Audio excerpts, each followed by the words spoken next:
And आज हम गुरुकुल के विषय में चर्चा करेंगे, जिसका आरंभ हम स्वामी रूपेश्वरानंद आश्रम, बलुआ घाट, चंदौली, वाराणसी क्षेत्र में आरंभ करने जा रहे हैं। तो इस विषय पर जो श्रद्धालुओं के प्रश्न हैं, उस विषय पर आज हम चर्चा करेंगे। गुरुकुल की आवश्यकता क्यों है, कैसी है, ये सभी समझते हैं। फिर भी हम अपने एक विचार आज प्रकट करेंगे। तो जी, ठीक है, आरंभ करते हैं हम। जी स्वामी जी। स्वामी जी सबसे पहला प्रश्न जो सभी के मन में आ रहा है कि आजकल सब लोग convent school, English medium school में जाना पसंद करते हैं क्योंकि वहीं से आप आईआईटी और आगे बढ़ सकते हैं। तो आज के ज़माने हुँ। में गुरुकुल की आवश्यकता क्यों है? वैदिक गुरुकुल, जहाँ पे हमें वैदिक के साथ-साथ ऐसी पढ़ाई भी कराई जाए जो हमें आज के ज़माने के लिए और परिपक्व हर तरीके से परिपक्व बनाए। आज की जैसी परिस्थितियाँ है और आज का जो युग है, उस अनुरूप जो हम शिक्षा दी जाती है कि वो कंप्यूटर सीखे, वो विज्ञान के क्षेत्र में आगे बढ़े, भौतिक क्षेत्र में आगे बढ़े, उसके लिए हमारी तरफ से कोई मनाही नहीं है। हम उसके जो है विरुद्ध में नहीं है। परंतु केवल भौतिक शिक्षा ही जीवन के लिए आवश्यक है क्या? इस पर हमें चिंतन करना पड़ेगा। और भौतिक शिक्षा प्राप्त करके हम अपने उस मानव जीवन को उद्देश्य को पूर्ण कर सकते हैं क्या? मानव जाति को उस श्रेष्ठता की ओर अग्रसर कर सकते हैं क्या? इस पर भी हमें चिंतन करना पड़ेगा। यदि ये चिं यदि इस विषय पर चर्चा नहीं हुई, तो आपकी शिक्षा, आपका पूरा जीवन व्यर्थ चला जाएगा। जैसा कि आज की परिस्थितियों में भी हम देखते हैं कि कहीं न कहीं हम जब कॉन्वेंट स्कूल की बात करते हैं, तो उस कॉन्वेंट शब्द का ही हमें अधिकांश लोगों को अर्थ पता नहीं है। आपको कॉन्वेंट शब्द का अर्थ होता है किसी मठ का या परंपरा से जुड़ा हुआ जो धार्मिक परंपरा से जुड़े हुए जो मठ होते हैं, संप्रदाय होते हैं, उन्हीं का एक स्कूल होता है। तो उसको अगर शब्दों में स्पष्ट शब्दों में कहूँ तो उसको ईसाई मठ कहते हैं। आप गूगल में सर्च करके देख लो कॉन्वेंट शब्द का मतलब क्या होता है। तो कहीं न कहीं पाश्चात्य संस्कृति और पाश्चात्य धार्मिक परंपराओं को हमारे देश पर थोपा गया। उनका उद्देश्य क्या था कि उनको एक ऐसे लोग चाहिए जो उनके शासन-प्रशासन में बस केवल सहयोगी बन सके। उनको एक ऐसे लोग चाहिए थे जो देश को, राष्ट्र को उन्नत ले जाने वाले नहीं, उनके अधीन रहकर कार्य करने वाले। और इसीलिए हम कहते हैं नौकरी चाहिए हमको। नौकरी का सिद्ध नौकरी पाने वाला कौन होगा? वो नौकर ही होगा। तो जो शिक्षा का उद्देश्य क्या है? हमारे धर्म ग्रंथों में, शास्त्रों में शिक्षा किस लिए है आवश्यक है? तो शिक्षा कहते हैं सा विद्या या विद्या सा विमुक्ते। विद्या वो है जो मुक्त करती है। किससे मुक्त करती है? अज्ञानता से मुक्त करती है, रोगों से मुक्त करती है, जीवन की कठिनाइयों से, दुखों से, कष्टों से जो मुक्त करने वाली जो शिक्षा है, जो ज्ञान है, वो विद्या है। और आज क्या होता है शिक्षा पाने वाला व्यक्ति आईआईटी में अच्छा इंजीनियर बन गया, एमबीबीएस भी कर लिया।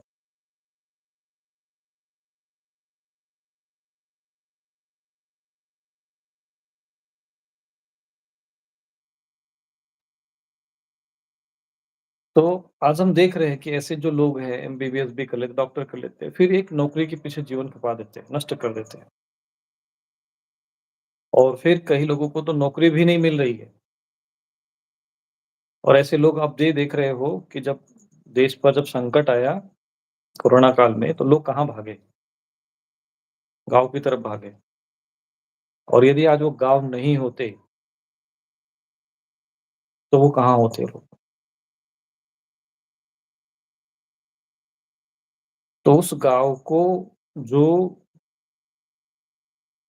नज़रअंदाज कर रहे हैं, जो किसी के ध्यान में नहीं आ रहे। गाँव का जो महत्व क्या है, वो केवल अच्छी सड़कें बना देना, अच्छी बिल्डिंगें खड़ी कर देना, क्या कर दिया? अगर आज सच में भौतिकता का अगर आकलन हम करें, तो भौतिकता ने जीवन देने वाली शिक्षा, जीवन देने वाले आविष्कार कितने किए हैं? मुझे एक उदाहरण दो। तुम तो जर्मनी भी रहते हो, विदेश में भी रहते हो। एक उदाहरण दो मुझे।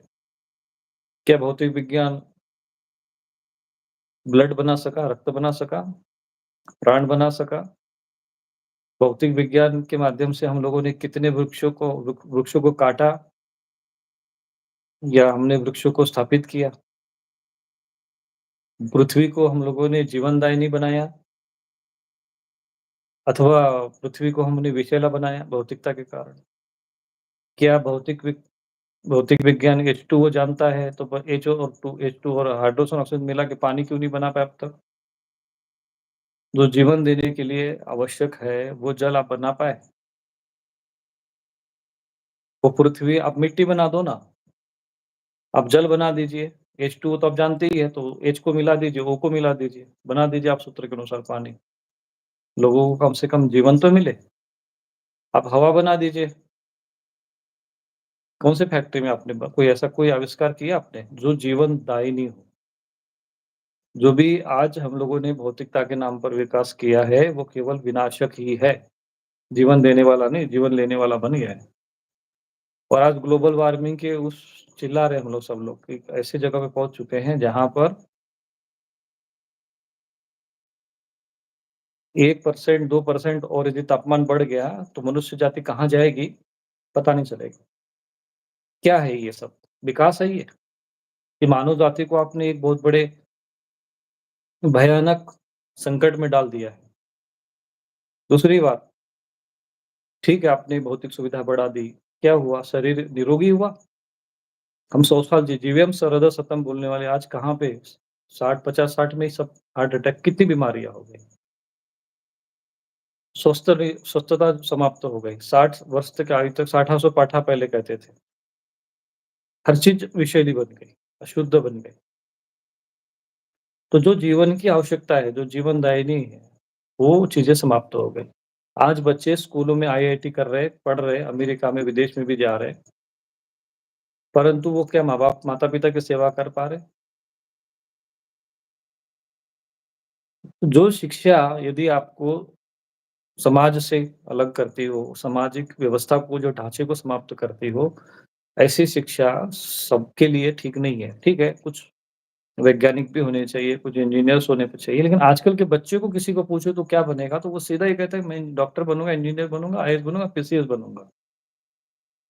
बाकी जो लोग चीज़ें समाज के लिए चाहिए कि समाज में सुख शांति उत्पन्न करने वाले, सुख शांति का प्रचार करने वाले, वो लोग कौन बनेंगे? सब इंजीनियर बन गए, सब डॉक्टर बन गए और डॉक्टर भी बन रहे तो ऐसा नहीं है कि आप समाज के लिए सेवा करें, आपको तो जितना बड़ा डॉक्टर उतना बड़ा उसका वे फीस, ऐसी भी स्थिति नहीं है। और फिर पहले वैद्य हुआ करता था गाँव में, वो भी डॉक्टर चिकित्सक हुआ करता था। वो उसका वो तो अपनी कभी बिल्डिंग ही नहीं बना पाया जीवन भर का। तो ऐसी शिक्षा जो समाज का शोषण करती हो, किसी काम की नहीं। आप समाज को बहुत भयानक स्थिति में ले जा रहे हैं।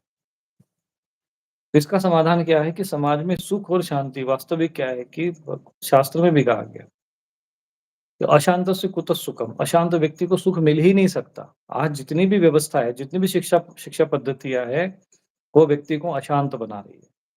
आज एक मोबाइल का भी आविष्कार हो गया, ठीक है, सुविधा आ गई, सारी चीज़ है। भौतिकता एक मनुष्य की आवश्यकता नहीं है, ऐसा मैं तो कभी नहीं कहा। उसकी भी आवश्यकता है, लेकिन उसकी अति हो गई। जैसे भोजन में नमक होता है, वो होना चाहिए, लेकिन ज़्यादा नमक डाल दोगे तो क्या होगा? वो भी विषैला हो जाएगा। आज अति हो गई है भौतिकता की। आप भौतिकता के विकास करते-करते 5G, 6G तक पहुँच गए, अब ग्रहों तक पहुँच गए, लेकिन उससे क्या हुआ? पृथ्वी का तापमान बढ़ रहा है, लोग जंगल कट रहे हैं, प्रकृति के शत्रु बन रहे हैं हम। समाज एक-दूसरे को अलग हो गया है। आज आज सब अपने बड़े-बड़े बिल्डिंग माता-पिता गाँव में रह रहे हैं, वो शहरों में रह रहे हैं। पत्नी दूसरे फ्लैट में रह रही है, पति दूसरे फ्लैट में रह रहा है, वो वहाँ नौकरी कर रहा है, वो वहाँ नौकरी कर रहा है। बच्चे जो है बोर्डिंग स्कूल में पढ़ रहे हैं। परिवार ही समाप्त हो गए ना। तो ये जो चीज़ें हैं, मैं मानता हूँ वो होनी चाहिए। 5% 10% वो लोग हो, शासन-प्रशासन के लिए 25% मान लो। बाकी हमारे देश को कृषक भी चाहिए ना। तो 4 वर्णों की जो संरचना हुई है ना, वो व्यवस्था है सामाजिक व्यवस्था। उसमें 25% ब्राह्मण ब्रह्म कर्म करने वाले, 25% राष्ट्र की रक्षा करने वाले, 25% जो है वो कृषि और गोरक्ष और वाणिज्य करने वाले, और 25% जो है वो अन्य कर्म करने वाले, सेवा कर्म करने वाले। ये हमारी सामाजिक संरचना है, जिसका आधार गुण कर्म मान लिया गया है, कि जिसका स्वभाव होगा वो इस क्षेत्र में भी जाए, आध्यात्मिक क्षेत्र में भी जाए। आज हमारे देश में कितने प्रत्येक घरों में यज्ञ हुआ करते थे, आज हो रहे क्या? आज एक तपस्वी रह नहीं गए हैं। आज हमें गाँव में अगर किसी को भोजन भी कराना हो तो 4 जो है सात्विक लोग वो नहीं मिल सकते हमें। लोगों में मांसाहार का प्रचलन बढ़ रहा है। ये सुख शांति का मार्ग है क्या? लोग अधर्मी बन रहे हैं, अधर्म के मार्ग पे चल रहे हैं और अधर्म के मार्ग पर चलकर, अतिवादी भौतिकता के मार्ग पर चलकर जो राष्ट्र और जो समाज खड़ा होगा ना, वो समाज राक्षसों और पिशाचों को भी पीछे छोड़ देगा। देख नहीं रहे हम लोग, आज युद्ध जो हो रहे हैं वो कैसे हो रहे हैं।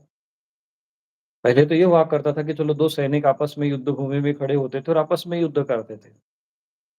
क्षत्रिय समाज, आज क्या हो रहा है? बम गिरेगा तो वो सेना सैनिकों पे पर गिरे, जनता भी मारी जा रही है।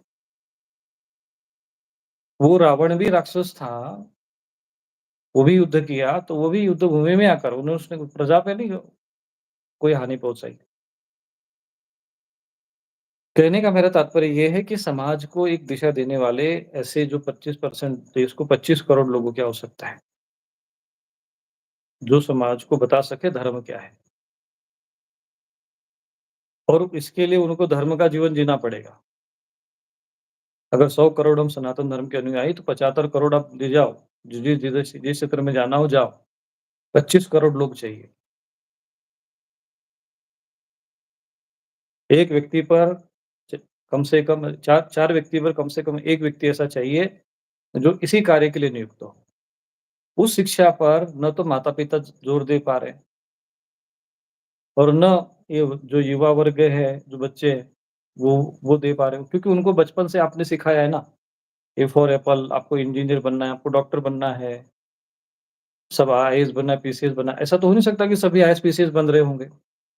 किसी को नौकरी नहीं मिल रही, आईआईटी पढ़ गए, इंजीनियर बन गए, अब वो कोई वड़ा पाव बेच रहा है, कोई पकौड़े बेच रहा है, कोई चाय की दुकान चला रहा है एमबीबीएस बनकर। तो जो स्थितियाँ समाज में आ रही क्योंकि सभी वर्गों का एक संतुलन होना चाहिए। हमारे देश में आज शिक्षा का असंतुलन है, बहुत भारी असंतुलन है। क्योंकि समाज की मानसिकता ऐसी बनाई गई। हमें गुरुकुल का महत्व नहीं समझ में आ रहा है, संस्कृत का महत्व नहीं समझ में आ रहा है, हमें धर्म का महत्व नहीं समझ में आ रहा है।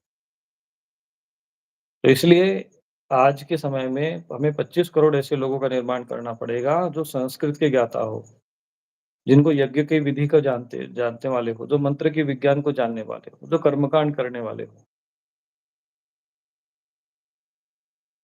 ये लोग समाज में शांति स्थापित कर सकते हैं। और यदि किसी व्यक्ति को सारी भौतिक सुविधाएँ दे दी जाए, लोग क्यों पढ़े-लिखे लोग सुसाइड करके मर रहे हैं? आज जिस तरीके से समाज में ये सब एक डॉक्टर आज तुम्हें एक अनुभव आया ना, डॉक्टर ने कहा कि मैं 10 साल से पीड़ित हूँ, मैं डॉक्टर हूँ, फिर भी मैं प्रेत बाधा से पीड़ित हूँ। वो समाधान नहीं कर पा रहा है, इसका समाधान करने वाले लोग चाहिए ना। नहीं होगा तो वही होगा फिर प्रेत और पिशाचों की उपासना करने वाले लोग समाज में आएँगे। यज्ञ करने वाले लोग समाज में प्रसिद्ध हो रहे हैं या ये पर्चे बनाने वाले प्रेत विद्या वाले प्रसिद्ध हो रहे हैं। ये सोच लो तुम, समाज किस दिशा में जा रहा है। जिनको यज्ञ की विद्या आती हो, जिनको उनको पता हो भई सुख शांति के लिए ये हमारे ऋषि-मुनि का ज्ञान विज्ञान है। योग जानने वाले चाहिए, दर्शन जानने वाले चाहिए, क्योंकि सब कुछ होने के बावजूद भी यदि जीवन में शांति ना हो, तो सारी सुविधा हमारे पास होकर भी ये किसके लिए फिर? क्या जो मन ही अशांत हो, किसी के घर में अगर कोई मान के चलो कोई किसी व्यक्ति की मृतक कोई हो गया, उसके सामने कितने भी अच्छे पदार्थ रखो, तो वो उसके लिए व्यर्थ है। भोजन आपके सामने कितने भी अच्छा हो, लेकिन पाचन करने की क्षमता भी तो आपके पास अच्छी होनी चाहिए। तो जिसका शरीर स्वस्थ हो, मन प्रसन्न हो, चित्त स्थिर हो और आत्मा अपने आत्मज्ञान में स्थित हो, उसको स्वस्थ माना जाता है। ये पूर्ण व्याख्या है स्वस्थ होने की। मुझे बताइए इतने सारे एमबीबीएस डॉक्टर सब लोग बन गए, तो बड़े-बड़े हॉस्पिटल बन गए। कितने कितने लोग स्वस्थ हैं? नहीं, औषधि खाने वाला व्यक्ति तो अस्वस्थ नहीं माना जाएगा ना। जो टैबलेट खा रहा है, गोलियाँ खाने वाला वो स्वस्थ तो माना रोगी आदमी होगा वही बीमारी गोलियाँ खाएगा। तो शारीरिक रूप से, मानसिक रूप से कितने अस्वस्थ लोग जी रहे हैं। कितने पति-पत्नी के बीच में विवाद हो रहे हैं, आपस में जो है विच्छेद हो रहे हैं। बच्चे इधर कोई एक पत्नी पति-पत्नी अलग हो रहे हैं। एक एक लड़की या लड़का उनका बच्चा है वो किधर जाए? कहाँ जाए? ये जो चीज़ें समाज में घट रही है, ये क्यों घट रही है? इसके पीछे कारण क्या है? इस पर चिंतन-मंथन करने वाले और इसका समाधान करने वाले लोग चाहिए कि नहीं चाहिए समाज में? कि सारे लोगों को आप आईएएस, पीसीएस बना दोगे, सारे लोगों को आईआईटी बना दोगे, बाकी समाज के लोग जो चाहिए ये वर्ग चाहिए, वो कहाँ से आएगा? और ये धर्म भूमि है ना भारत भूमि। अब तो धीरे-धीरे ये कोर्सेज़ भी चल रहे हैं वहाँ पर लोग विदेशों में स्पेशली ये चीज़ योगा टीचर बन रहे हैं, सिखा रहे हैं। तो ये जो चीज़ें सिखाने वाले, आयुर्वेद का ज्ञान देने वाले, जड़ी-बूटी का ज्ञान देने वाले, प्रकृति का महत्व बताने वाले, सुख शांति का ज्ञान ज्ञान प्रदान करने वाले, ईश्वर का ज्ञान प्रदान करने वाले, ऐसे विद्वान आवश्यक है और वो ज्ञान है संस्कृत में। वो ज्ञान है ऋषि मुनियों के विज्ञान में, धर्म ग्रंथों में। तो उसका ज्ञान समाज में देने वाले जो है, ये 25 करोड़ लोग चाहिए। ये जिस दिन भारत में आएँगे तभी तभी ये देश देश बनेगा। नहीं तो मैं आपको बता रहा हूँ, ये बहुत भयानक विनाश की स्थिति बनने वाली है। बहुत भयानक। बच्चे तो होंगे लेकिन सुख देने वाले नहीं होंगे समाज में, सुख नहीं रहेगा। जो आज समाज में प्रचलन चल रहा है ना, विवाह हो रहे हैं, पता चल रहा है उस विवाह में कैसे करने वाले विवाह करने वाले विधिवत कर्मकांड करने वाले नहीं रह गए। गुरुकुल नहीं रहेगा, तो गुरुकुलों के लिए ये सब चीज़ आवश्यक है कि ये विधिवत ज्ञान दें, मंत्र विज्ञान दें। कितने लोग आज तक मंत्र विज्ञान जो बातें आज हमने लोगों को बता रहे हैं, लाइव में चर्चा करें, देख रहे हैं कितने लोगों को हम रक्षा कवच बताएँ, कितनों को पता था रक्षा कवच हमारे धर्म ग्रंथों में उपलब्ध है। दुर्गा सप्तशती कितने ठीक से पढ़ना चाहिए, कितनों को पता था? जो कर्मकांड और पुरोहित कर्म करते थे, उनको भी नहीं पता होता था। तो वो ज्ञान हमें देना है, वो शिक्षा हमें देनी है, वापस हमें त्रिकाल संध्या घर-घर में हो, सभी सनातन धर्म के अन्य शिखा सूत्र धारण करें, सब अपने घरों में शंखनाद करें, यज्ञ करें। ऐसा जो वातावरण जिस देश में होगा, वही देश समृद्ध होगा और शांतिपूर्ण जीवन जिएगा। और इसके लिए हमें ऐसे लोगों को तैयार करना है। ये चीज़ें ध्यान रखते हुए हमने ये निर्णय लिया है कि हमें गुरुकुलों का स्थापना करनी है। अभी हम अपने आश्रम में इसका एक छोटा-सा प्रयोग करेंगे। इसके बाद हम पूरे भारतवर्ष में मेरा संकल्प है कि मैं कम से कम 800 जिले हैं, जनपद है, तो मैं 800 गुरुकुल बनाने का मेरे जीवन का एक संकल्प है। लेकिन अब गुरुकुल तो मैं बनाऊँगा तब ना जब वो बच्चे पढ़ने आएँगे, ये समस्या है। उसके लिए फिर हम आगे व्यवस्था बना रहे हैं कि उन बच्चों को क्या कैसे क्या व्यवस्था दी जाएगी। परंतु गुरुकुल आज देश में आवश्यक है। यदि नहीं हुआ तो ये सारी बिल्डिंगें, सारा विकास धरा का धरा रह जाएगा और लोग ऐसे ही आत्महत्या करके मरेंगे और मरने के बाद प्रेत योनि में भटकेंगे। प्रेतों का प्रेत योनि में लोग क्यों जा रहे हैं? लोग तो पहले तो ये सब चीज़ें मानते ही नहीं थे कि नहीं ये चीज़ होती ही नहीं है। लोगों के दिमाग में एकदम अंधविश्वास के नाम पर जो है उनको नास्तिक बना दिया गया। धर्म से ही विमुख अधर्मी बना दिया, धर्म से विमुख करके उनको अधर्मी बना दिया। अंधविश्वास, अंधविश्वास कह के। और आज लोग बड़े-बड़े जो पढ़े-लिखे जो वही लोग पढ़े-लिखे लोग अब इन सब चीज़ों से पीड़ित हो रहे हैं। उस समस्या के समाधान के लिए देश में गुरुकुल है, आवश्यक है। हुँ। स्वामी जी, सबका एक प्रश्न ये भी है कॉमन कि गुरुकुल का प्रारूप कैसा रहेगा कि मॉडर्न एजुकेशन और ये जो वैदिक एजुकेशन में सामंजस्य कैसे इस गुरुकुल में बिठाया जाएगा? तो ये भी देखो, पहली बात तो हम जो गुरुकुल बना रहे हैं, इसमें जी, ये बच्चों के लिए 4 चीज़ें हमने मनुष्य जाति जीवन के जो 4 लक्ष्य होते हैं, वो 4 लक्ष्य उनके पूर्ण हो, इसकी पूरी व्यवस्था उनके जीवन में हम देंगे। धर्म, अर्थ, काम और मोक्ष। अर्थात हम उन्हें धर्म का ज्ञान देंगे, अर्थ का भी ज्ञान देंगे और हम जिन बच्चों को गुरुकुल में पढ़ाएँगे, उनको हम केवल ना निःशुल्क पढ़ाएँगे, उनकी शिक्षा की व्यवस्था रखेंगे, जो भी आप लोगों का दान सहयोग मुझे मिलेगा उसके बल पर। क्योंकि अभी तो इतना तो है कि 1000, 2000, 10,000 लोग भी अगर मेरे साथ खड़े हो गए कि चलो भाई गुरुजी, स्वामी जी अच्छा काम कर रहे हैं, हम महीने का ज़्यादा कुछ नहीं, प्रतिदिन का ₹10 के हिसाब से महीने का ₹300 इतनी सी व्यवस्था माँगूँगा और ये सिस्टम मैं खड़ा करूँगा। तो आप वहाँ जो दान आएगा आपके द्वारा, वो समाज के द्वारा जो दान आएगा उसके द्वारा मैं इन बच्चों को शिक्षा निःशुल्क है, व्यवस्था निःशुल्क है, उनको फिर साथ में 3000 से ₹5000 प्रति माह, जैसी योग्यता होगी उनकी योग्यता में, 3000 से कम नहीं। उनको मैं उनके बैंक खाते में दक्षिणा जमा होती रहेगी उनकी, 3000 से 5000 तक, वो 10,000 भी हो सकती है। ये मैं हम उनको एक सिक्योरिटी के तौर पे, सुरक्षा के तौर पर देंगे।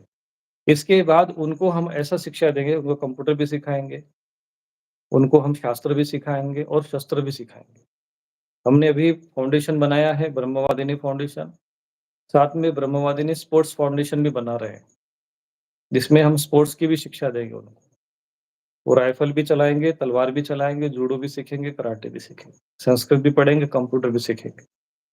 व्यवहार कैसे करना है वो सिखाएँगे, यज्ञ करना भी सिखाएँगे और उनको शारीरिक बल कैसे वर्जित बुद्धि कैसे बढ़ाया जाए वो भी सिखाएँगे, बल कैसे बढ़ाया जाए वो भी सिखाएँगे। ये पूरी व्यवस्था में हमें नहीं सिखाने वाले मिले, हम हमें बड़ा आज कष्ट होता है, लेकिन हम आने वाली पीढ़ी को सिखाएँगे। क्योंकि हमें उस समय महत्व पता नहीं था। हम जब शुरू-शुरू में जब बड़े हुए, तो बस हमारे दिमाग में एक ही था कि मुझे नौकरी करनी है। आज मुझे ऐसा लगता है कि मैं आईएएस, पीसीएस का जीवन देखा हूँ, नेताओं का भी जीवन देखा हूँ, सब कुछ देखा है। लेकिन मैंने देखा है कि उन्होंने अपने लिए व्यवस्था बनाई, फिर बच्चे वो पढ़ लिख कर बड़े हुए, वो अपने बच्चों को पढ़ा रहे हैं। लेकिन समाज के लिए वो क्या कर रहे हैं?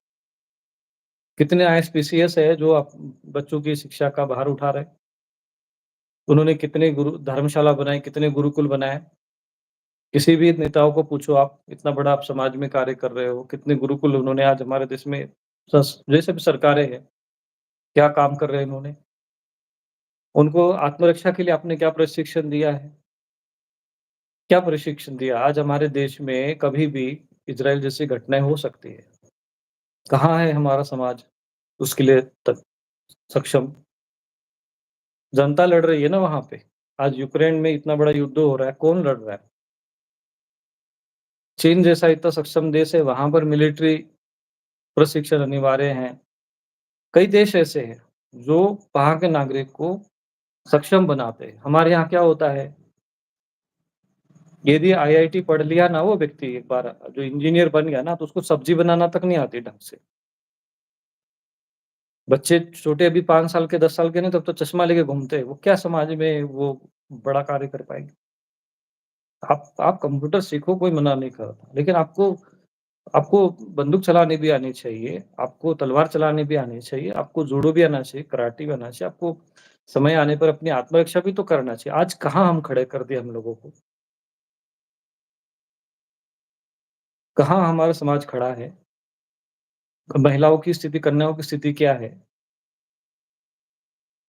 वो शिक्षण बहुत आवश्यक है। शिक्षा का मतलब केवल ये नहीं होता कि वो एक इंजीनियर बन गए, डिग्री मिल गई और बस तुम नौकरी के लिए खोजो, नौकर बनाए जा रहे हैं।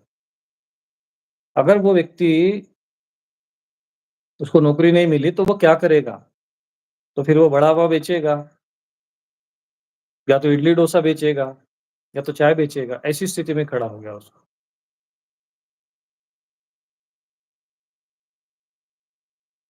तो ये जो स्थितियाँ समाज में पनप रही है, वो मेरे जीवन में एक बहुत बड़ा लक्ष्य है इसको लेकर। हम नपुंसक समाज को नहीं खड़ा होने देना चाहते।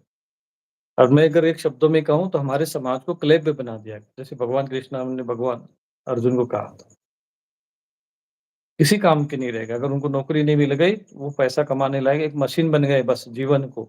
अभी मैंने कनाडा में कुछ लोग एक बीबीसी समाचार में एक अभी समाचार पढ़ा मैंने, कनाडा में जो लोग जा रहे हैं यहाँ से अच्छी शिक्षा पाने के लिए और अच्छा जीवन मेरे लड़के चले गए विदेश में जाए, वहाँ नौकरी मिले। वहाँ के जो जीवन बच्चों का ये है, कह रहे हैं कि हम मशीन बन गए यहाँ पर। एक कोने में बेड मिल जाता है, वही वो रहते हैं, पढ़ रहे हैं, वहाँ जाकर किसी कोई गार्ड की नौकरी कर रहा है, किसी होटल में वेटर की नौकरी कर रहा है, किसी क्या वो सफाई कर्मी बन के घूम रहे हैं। और गाँव में ये है कि बता नहीं सकते, क्योंकि विदेश में गया लड़का पढ़ने के लिए। तो वो स्थिति समाज में बनी हुई है कि वो लोग वहाँ से वापस भी नहीं आ सकते, बोले कि अब हम किसी लायक भी नहीं बचे। गाँव में जाएँगे तो करेंगे क्या?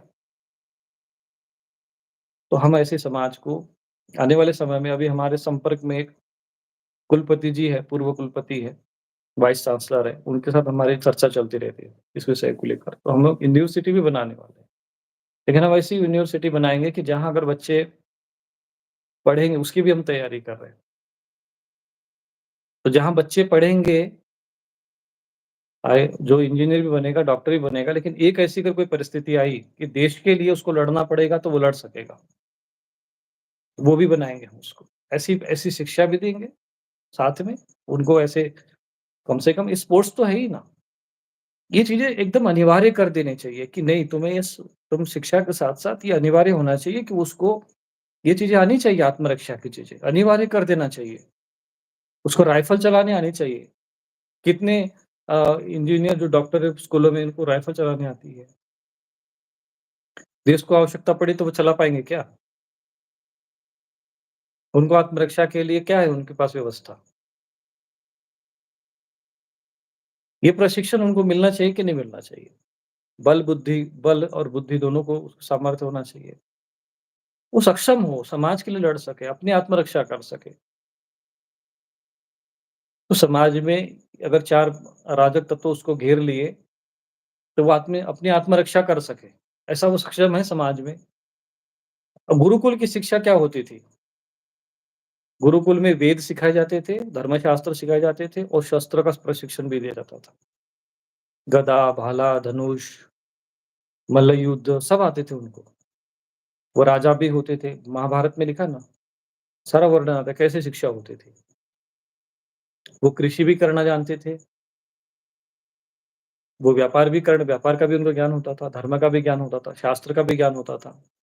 त्रिकाल संध्या भी करते थे और शस्त्र भी उठा लेते थे। तो ये समाज के लोग हमें ऐसे लोगों का निर्माण करना पड़ेगा। दूसरा ये है कि मान लो कभी हम वो कुछ नहीं कर पाए, तो वो खेती भी कर सके। आज कई लोग ऐसे हैं जो नौकरी छोड़कर अपने गाँव में हम लोग वीडियोज़ देखते हैं ना अभी, नौकरी छोड़कर गाँव में आ रहे खेती कर रहे हैं।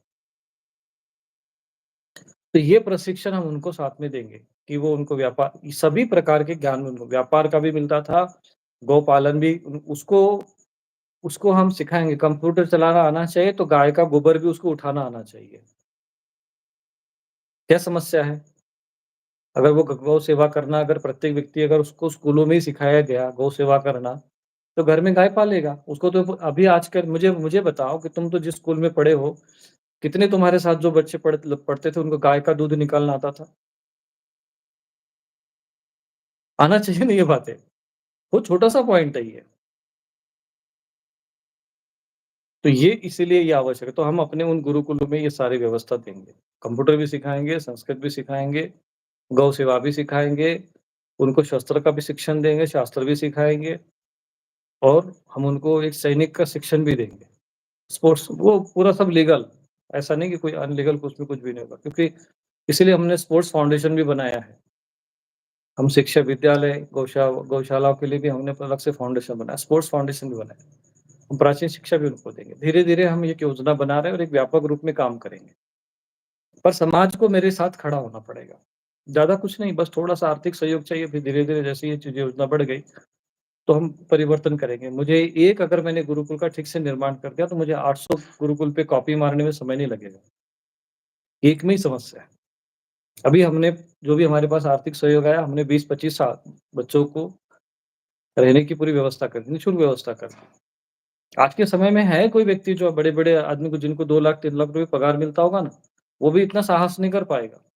मैंने कई साधु महात्मा को देखा है, हमारे एक स्वामी जी दिल्ली में रहते हैं। आप उदासीन आश्रम में कभी मैं जाऊँगा तो आपको लाइव में उनसे दर्शन कराऊँगा कभी।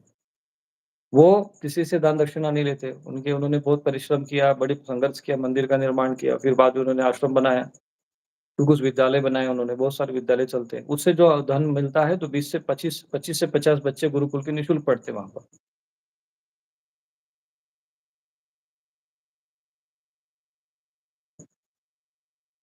तो कहने का मेरा जो तात्पर्य है कि ये संपूर्ण शिक्षा, संपूर्ण व्यक्तित्व का निर्माण करना, ये व्यवस्था वहाँ पर हमारे पास रहेगी। हम कंप्यूटर भी सिखाएँगे। आज मैं साधु मंत्र विज्ञान के ज्ञान है तो भागवत कथा भी करते हैं, लेकिन मुझे कंप्यूटर का भी ज्ञान है, मैं वेब डिज़ाइन भी कर लेता हूँ। कई सॉफ्टवेयर्स का ज्ञान मुझे है। मंत्र विज्ञान भी जानता हूँ, आयुर्वेद का भी मुझे गहन ज्ञान है। और एक साधु होकर भी मैं ये अकेला ऐसा भी नहीं, मेरे कोई पीछे बहुत बड़ा मठ का कोई मुझे स्वामी नहीं बनाया गया। गद्दी पे नहीं बैठा हूँ मैं। फिर भी अपनी उस क्षमता के बल पर मैं आज 25 बच्चों को भोजन उनके सब शिक्षा प्रशिक्षण देने का सामर्थ्य रखता हूँ। तो ये चीज़ें जो है एक ये आत्मबल, आत्मविकास कहाँ से आया? एक व्यक्ति के लिए अपना घर कैसे चले वो सोचना पड़ता है और आज हम 25 से 50 लोगों के बारे में सोच सकते हैं कि नहीं हम पूरे देश सोच सकते हैं। ये आत्मबल कहाँ से आता है? ये ज्ञान, ये शिक्षा होनी चाहिए कि किसी भी परिस्थिति में व्यक्ति आज किसी की नौकरी चली जाए ना, अगर किसी की नौकरी चली गई तो ये लगता है कि जैसे उसका जीवन समाप्त हो गया। अब कुछ बचा ही नहीं, वो नौकरी के बिना वो जी नहीं सकता। ये नहीं कि चलो हम व्यापार करें, फिर कुछ करें, ऐसी चीज़ें सोच नहीं पाते। पर जिनमें आत्मबल होता है, जिनमें आध्यात्मिक बल होता है, वो फिर वो नहीं ऐसे इस प्रकार से निराश होते। तो जब आप शिक्षा तभी हो मानी जाएगी कि जो उसकी जीवन आजीविका के लिए जो भी उसको आप ज्ञान देना है वो दीजिए, लेकिन उसको साथ में योग भी सिखाइए, उसको गौ सेवा करना भी सिखाइए, उसको खेती करना भी सिखाइए।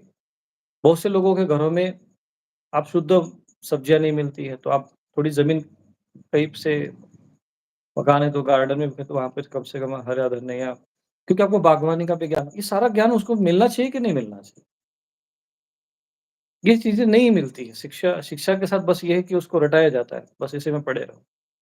और सभी लोग 100 करोड़ में से सब लोग किसी को पूछो क्या बनना है? इंजीनियर ही बनना है। 100 करोड़ इंजीनियर ही बना दोगे क्या? सारे डॉक्टर ही एमबीबीएस ही बने, आईएएस, पीसीएस ही बनेंगे। समय आने पर उसको सब कुछ आना चाहिए। इसलिए ये मैं चाहता हूँ कि जो भी बच्चे हम सीखेंगे, वो इस प्रकार से हो। तो हम उनको प्रशिक्षण भी देंगे और उनका प्रशिक्षण पूर्ण होने के बाद हम उनको नौकरी का भी व्यवस्था बनाएँगे। विवाह के भी अगर वो चाहेंगे तो हम सुयोग्य जो संस्कारी लोगों में जो उनके अनुकूल हो। अब पता चला कि 2 लोगों में विवाह हो गया, एक मांसाहारी है, वो एक मांस खाता है, एक मांस नहीं खाता।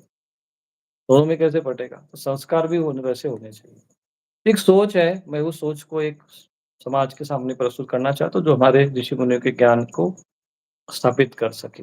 प्रातः काल 4 बजे से लेकर रात्रि के 10 बजे तक का जो उनका शेड्यूल होगा, जो उनकी गतिविधियाँ होगी, जो उनकी दिनचर्या होगी, वो ऐसी होगी कि वो यदि 10 वर्ष भी हमारे साथ रह जाएँगे, तो 10,000 लोगों को भी प्रभावित करने का सामर्थ्य उनके अंदर होगा। ये आवश्यकता पड़ने पर वो ऐसे लोगों के लिए उनको प्रेरित करने वाले, उनको प्रभावित करने वाले, उनको संचालित करने वाले, वो ऐसे लोग होंगे। आज भारत में जितने जिले हैं, तो प्रत्येक जिले में एक गुरुकुल होना चाहिए था, श्रेष्ठ गुरुकुल, ये होना चाहिए। उसकी शाखाएँ होनी चाहिए कम से कम ब्लॉक स्तर पे, फिर गुरुकुल बनने चाहिए उसी के अंतर्गत। और जो बच्चे विद्यालय में पढ़ते हैं, कम से कम एक जिले में 1000 तो कम से कम आपके पास शुद्ध संस्कृत का ज्ञान जानने वाले शास्त्री और आचार्य चाहिए। एक जिले में कम से कम 1000 चाहिए, कम से कम। अधिकतम मैं 10,000 कह रहा हूँ। 10,000 कम से कम वो तो और बढ़िया है। 1000 में चल जाएगा मान लीजिए आज की परिस्थिति के अनुसार, लेकिन उनको कम 10,000 तक बढ़ाना पड़ेगा। तब गाँव-गाँव में यज्ञ होंगे, तब गाँव-गाँव में आपको शुद्ध विवाह करने वाले लोग मिलेंगे, तब गाँव-गाँव में धर्म का प्रचार करने वाले लोग मिलेंगे। आज हमारे देश में धर्मांतरण इसलिए हो रहा है कि उनके गाँवों में ध धर्म का प्रचार करने वाला व्यक्ति नहीं बचा है। इसलिए विदेश के सब लोग विदेश से आते हैं हमारे देश में, वहाँ पर वो अपनी व्यवस्था बनाते बताते हैं वैसा, क्योंकि गाँव में अपने धर्म का ज्ञान नहीं होगा तो दूसरों का धर्म तो अच्छा लगेगा ही। जो वो कहेंगे वो सत्य है, क्योंकि हमें स्वयं पता नहीं है। वो लोग आज समाज में हैं क्या? वो लोग हैं आज समाज में? कितने लोग हैं जिनको भगवत गीता का ज्ञान वो जाते हैं और गाँव में देते हैं? मैंने अपने क्षेत्र में चंदौली जिले को छोड़कर मैं बाहर ही नहीं गया। मैंने उस कथा करने के लिए लोग कहते थे बाहर, मैंने क्योंकि अपने क्षेत्र में आवश्यकता में गाँव-गाँव में जाकर भागवत कथा करता था। कोई किसी से पैसा नहीं लेता था मैं। पूरे चंदौली के लगभग क्षेत्र में मैं भागवत कथा कर चुका हूँ। गाँव में जाते थे, हम अपना ही टेंट माइक व्यवस्था बना देते। 4-5 10 लड़के हमारे पास टीम थी। कोई वो सब निस्वार्थ भाव से ही करते थे, केवल धर्म का प्रचार करने के लिए। और भागवत कथा 7 दिन की भागवत कथा होती थी, पूरा गाँव सुनता था और पूरा गाँव परिवर्तित हो जाता था। विचारधारा चिंतन बदल जाते थे। तो हर गाँव में कम से कम हम क्षेत्र में ऐसे हमारे जैसे लोग यदि 1000 की संख्या में भी अगर 100 भी अगर एक जिले में हो गए ना, तो वो जिला कभी भी अधर्म के मार्ग पर नहीं चलेगा। तो अगर 100 गुणा अगर 100 भी मान के चलते हैं, तो 800 गुणा 100 80,000 लोग तो हमें चाहिए ही चाहिए अभी। हमें इतने लोग तैयार करने हैं। मेरा जीवन का इतना ही लक्ष्य है सबसे बड़ा, अगर मैं इतना भी कर पाया तो बहुत है, नहीं तो मेरा कोई इतना बड़ा नहीं है, सोच तो है, पर जितना कितना कर पा सकते हैं ये महत्वपूर्ण है।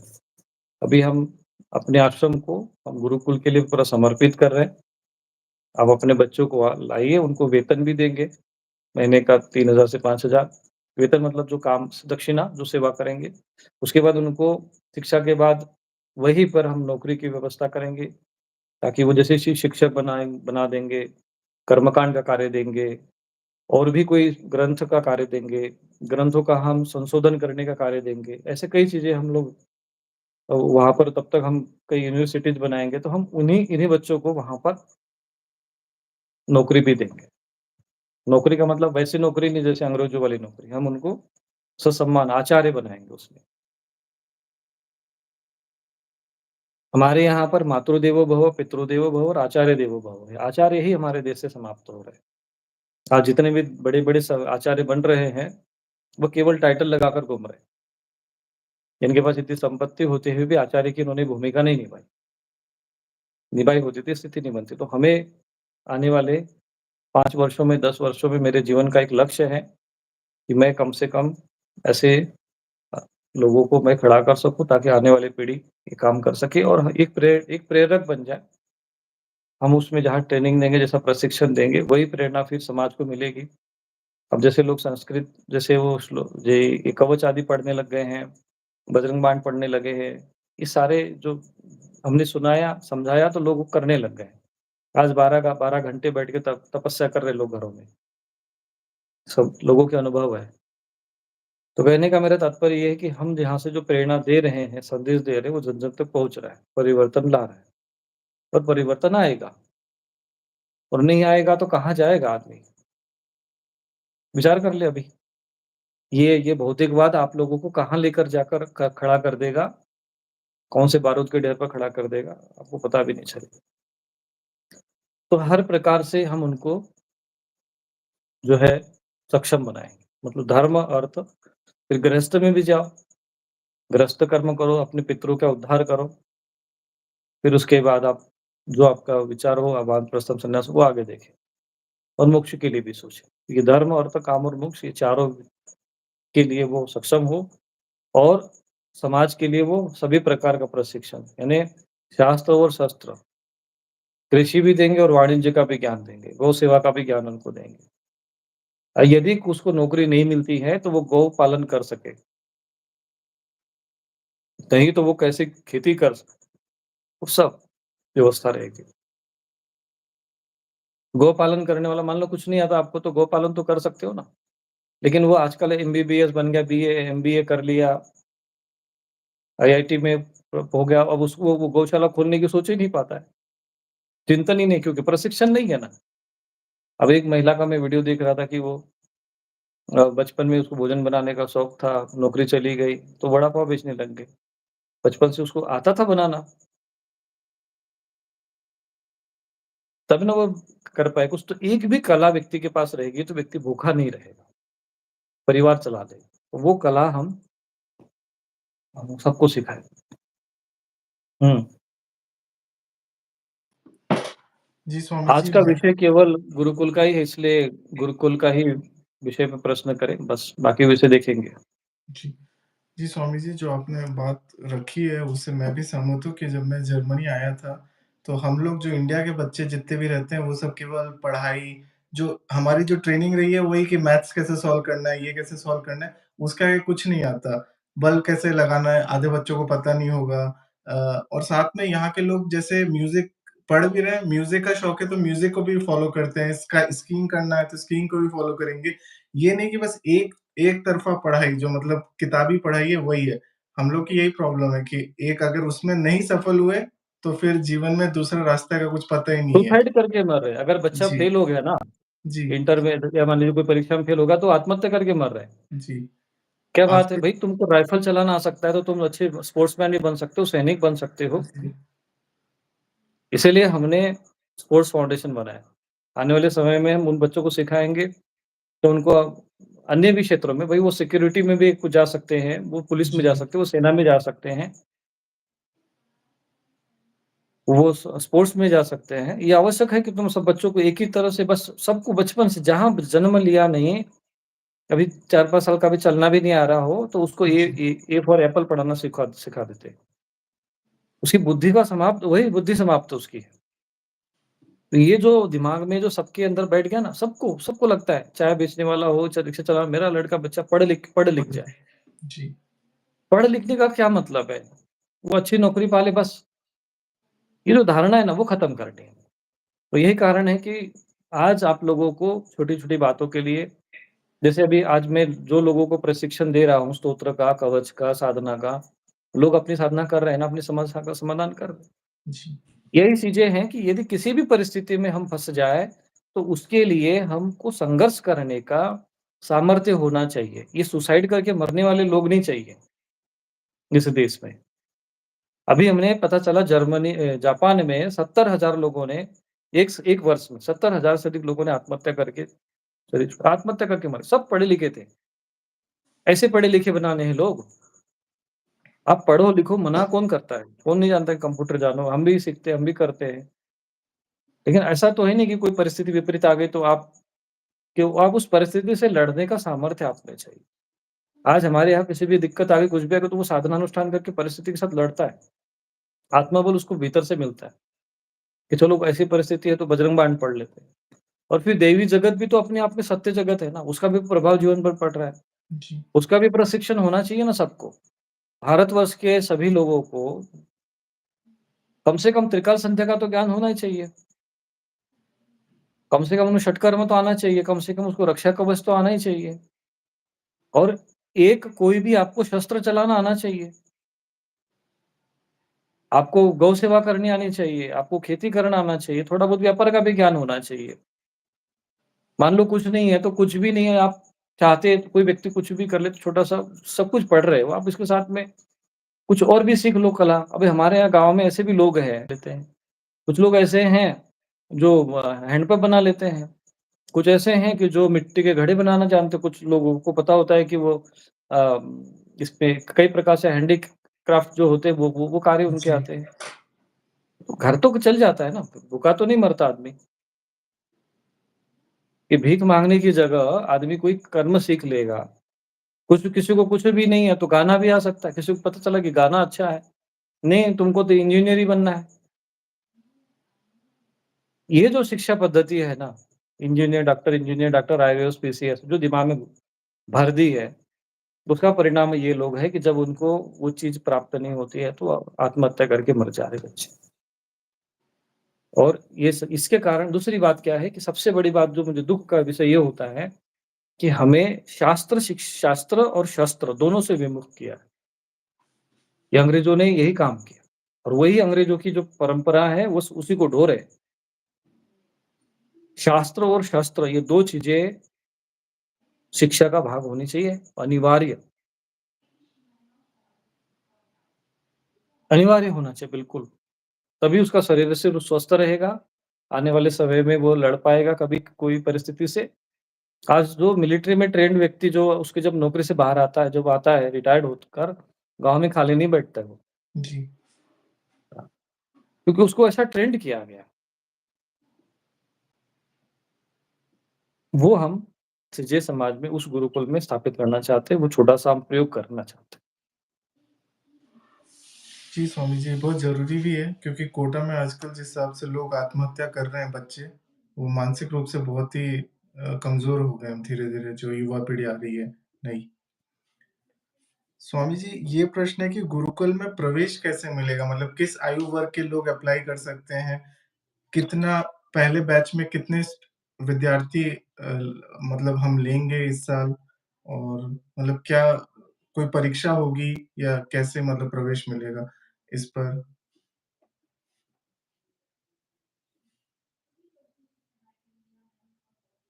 तो इसके लिए हमने एक कुछ नियम बनाए हैं कि जो ज्योतिष का थोड़ा-सा हम थोड़ा ध्यान रखेंगे क्योंकि ज्योतिष जो है, एक ऐसा विज्ञान है जिसके द्वारा उसकी योग्यता का पता चल सकता है।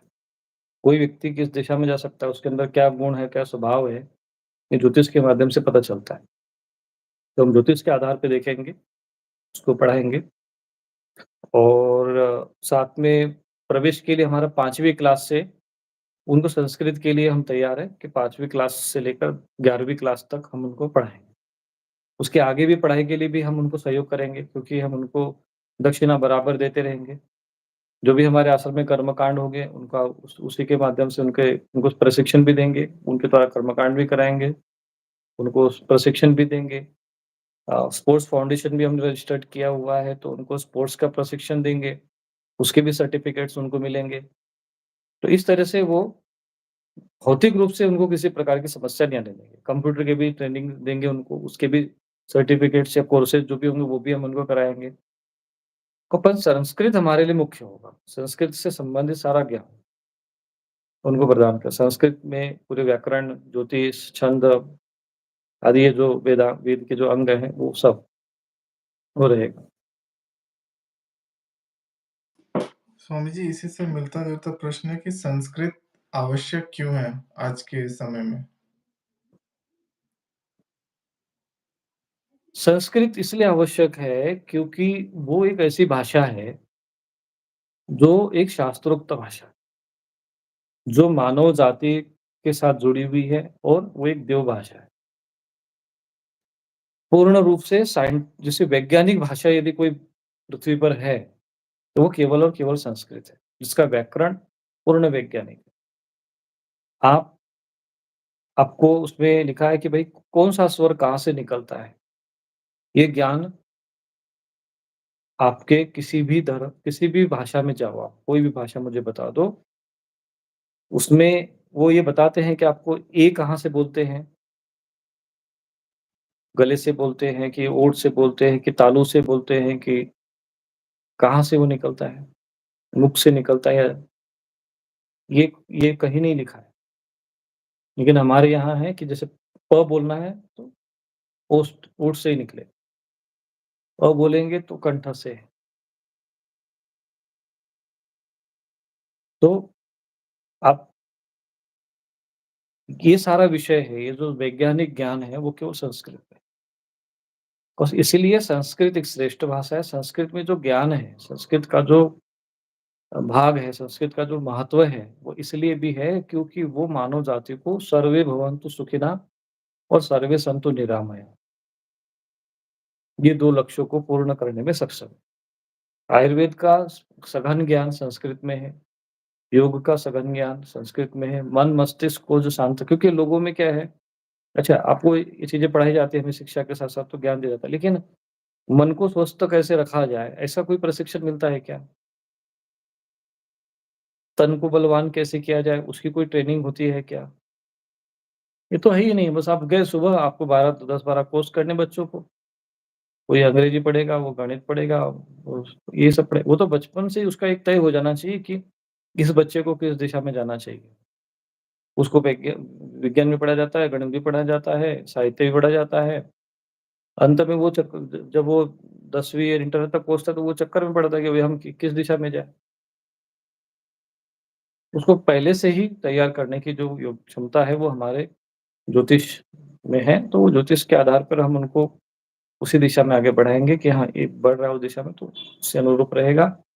तो ये जो ज्ञान है वो संस्कृत में है।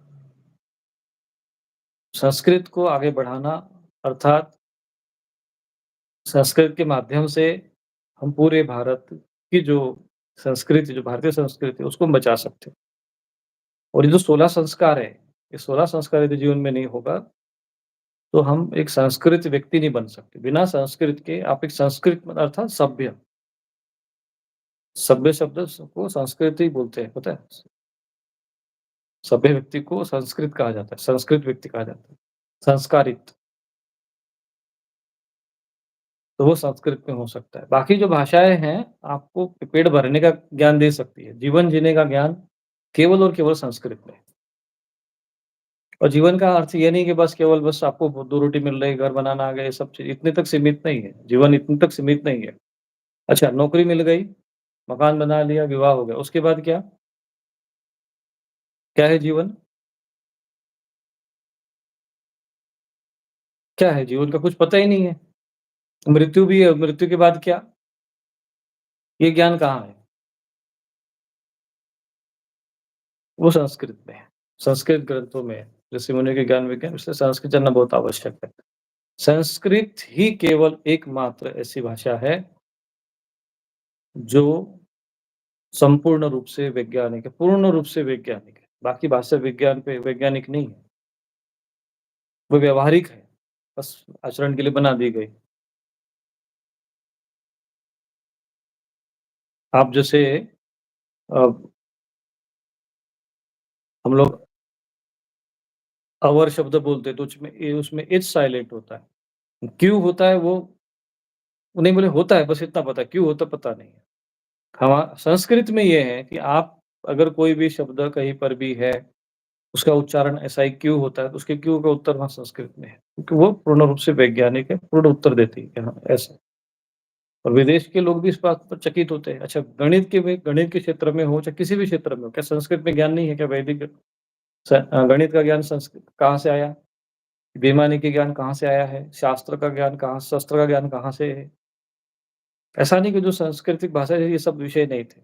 कहीं न कहीं लोग संस्कृत से ही भटकते गए, संस्कृति से विमुख होते गए और जो संस्कृत और संस्कृति दोनों एक-दूसरे से जुड़ी हुई है। यदि आप संस्कृत को नहीं बचा पाओगे, तो भारतीय संस्कृति नहीं बच सकती और बिना संस्कृति के आप एक पशुवत जीवन जियोगे और वैसे भी जी भी रहे। तो हमें एक थोड़ा संस्कृत का ज्ञान होना चाहिए।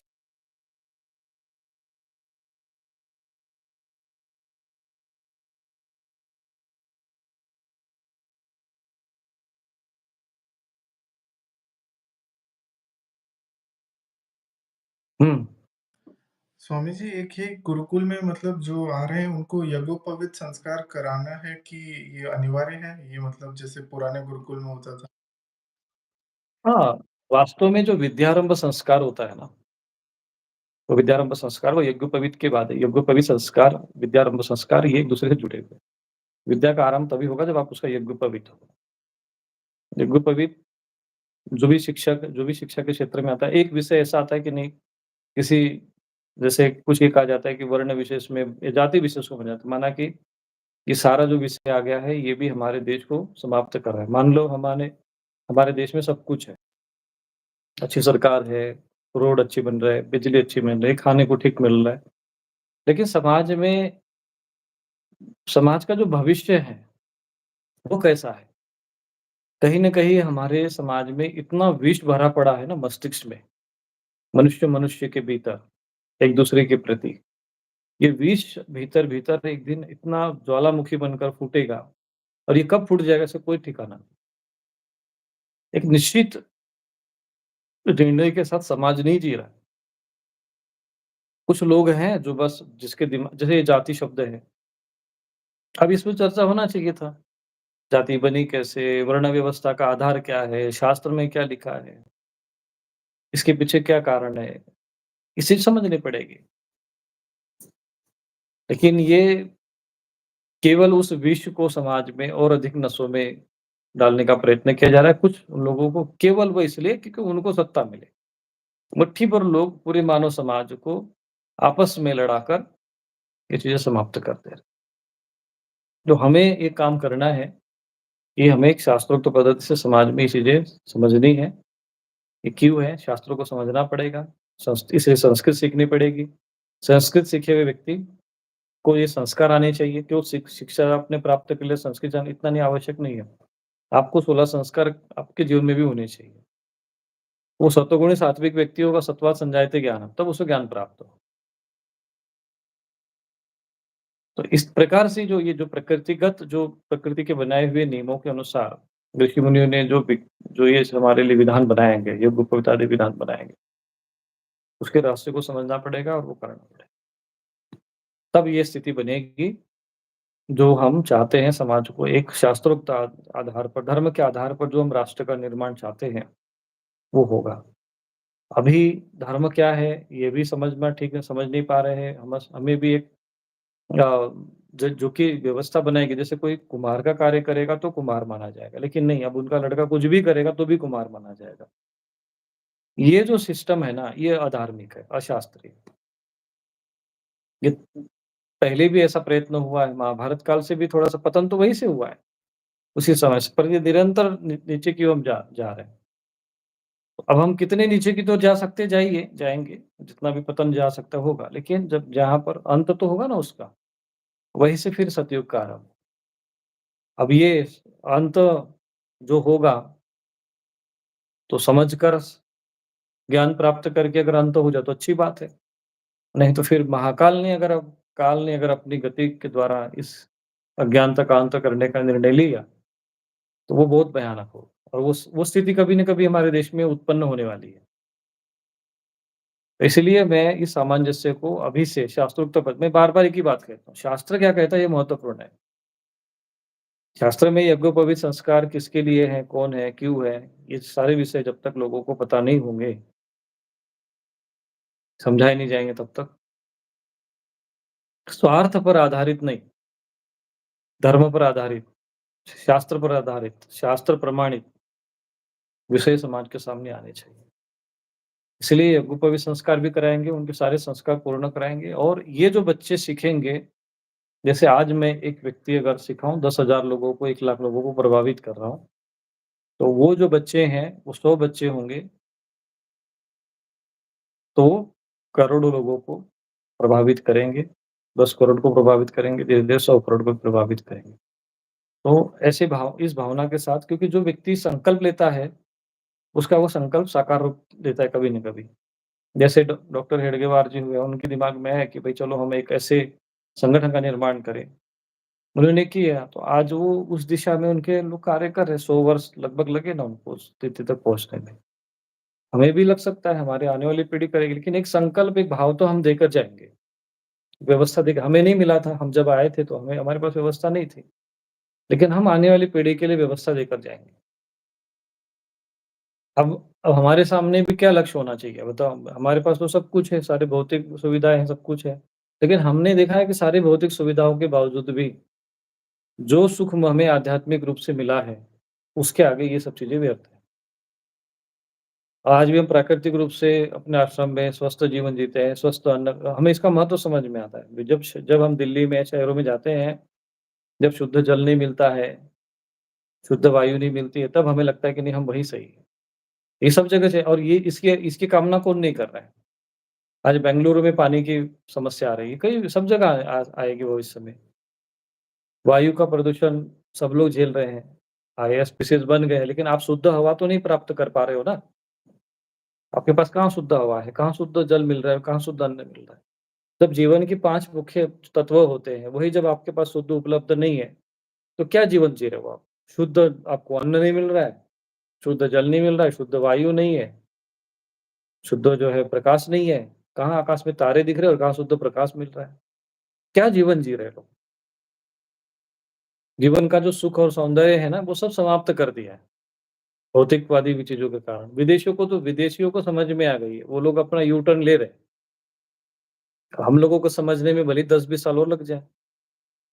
प्रकृति ने तो अपनी तैयारी कर ली है हम जाने की, तो हमें उसके लिए पहले से व्यवस्था बना के रखनी है। यदि आने वाले समय में अगले 5 या 10 वर्षों में ये स्थिति होने वाली है और अभी भी शुरू हो चुकी है, लोगों के चिंतन बदल गए। मुंबई जैसे क्षेत्र के लोग कहते हैं कि अब हमें 60% से अधिक लोगों का मन है कि हम गाँव में जाकर बसें। शहरों में रहना कोई पसंद नहीं करता। विदेश में रहने वाले भी कह रहे हैं कि हमने विदेश का देख लिया है, यहाँ कुछ नहीं, वापस अब गाँव में जाकर लेकिन यदि वो वहाँ से जो लोग आएँगे तो उनके लिए कोई एक व्यवस्था होनी चाहिए ना। यदि वो राष्ट्र धर्म की सेवा करना चाहेंगे तो उनके लिए प्लेटफ़ॉर्म कहाँ है हमारे देश में? शुद्ध सात्विक प्लेटफ़ॉर्म हम देने का प्रयत्न कर रहे हैं। हम ये नहीं कि आप मेरे शिष्य बनो, तभी आप हमारे आश्रम में रह पाओगे या धर्म के कार्य में जुड़े रहोगे, ऐसा नहीं। मैं चाहता हूँ कि आने वाले समय में जो भी राष्ट्र धर्म के लिए सेवा करना चाहते हो, उनके लिए सारी व्यवस्था हम उपलब्ध कराएँ। हमें नहीं मिला, परंतु हम उनको देंगे। कोई भी आ जाएगा, उनके रहने की, उनके उनके अर्थक की व्यवस्था, उनके खाने-पीने की व्यवस्था, उनके विवाह आदि की व्यवस्था, उनके संतान की व्यवस्था, उनकी सुरक्षा, उनकी शिक्षा, सबकी व्यवस्था करनी। चाहे 100, 200, 500 जितना मेरे से हो सकेगा मैं इतना करूँगा। ये मेरे जीवन का मैंने लक्ष्य बना लिया है और इसीलिए ये सब चीज़ें हैं, दैवी कृपा है, देवी देवी भावनाएँ हैं। कहाँ तक हम पहुँच पाते हैं, वो नहीं हमें पता, लेकिन यही हम करेंगे, क्योंकि यही सही मार्ग है। क्योंकि घूम फिर के यू टर्न लेना ही लेना है सबको, समझ में आएगा कि नहीं वो सही वही है। आने वाले समय में लोगों को समझ में आएगा कि सब सब अपने आज विदेश में रहने वाले लोग अपने देश को मिस करते हैं। हुँ, जो शहर में रह रहे हैं वो गाँव की शुद्धता को देखकर लगता है कि नहीं हम गाँव में कितने सही है। कोरोना काल में सारे लोग गाँव में भागे। लेकिन ये समाज नहीं समझ रहा है कि गाँव नष्ट हो रहे हैं। उत्तराखंड में कई लोग पहाड़ों से नीचे आकर शहरों में रह रहे हैं बच्चों को पढ़ाने के लिए। लेकिन वो वहाँ पर ही अपना उन बच्चों को प्रशिक्षण देकर वहाँ पर खेती कराने के लिए उनको ज्ञान नहीं दे सकते क्योंकि दिमाग में भर दिया गया ना कि नहीं खेती करना मतलब बेकार, सबको नौकरी चाहिए। तो मान लो ये सब नौकरी करने लगे तो अन्न कौन उत्पन्न करेगा? और अन्न भी उत्पन्न करेगा तो उसको भी तो प्रशिक्षण चाहिए ना। और राष्ट्र की रक्षा करने के लिए कुछ ऐसे बलवान लोगों की चाहिए। अब देखो हम लोग अपने समय की बात बताते हैं, हम सुबह उठते थे तो दौड़ लगाते थे। कराटे कराटे भी सीखे हम लोग। मैं स्वयं कराटे में ब्लैक बेल्ट रहा हूँ।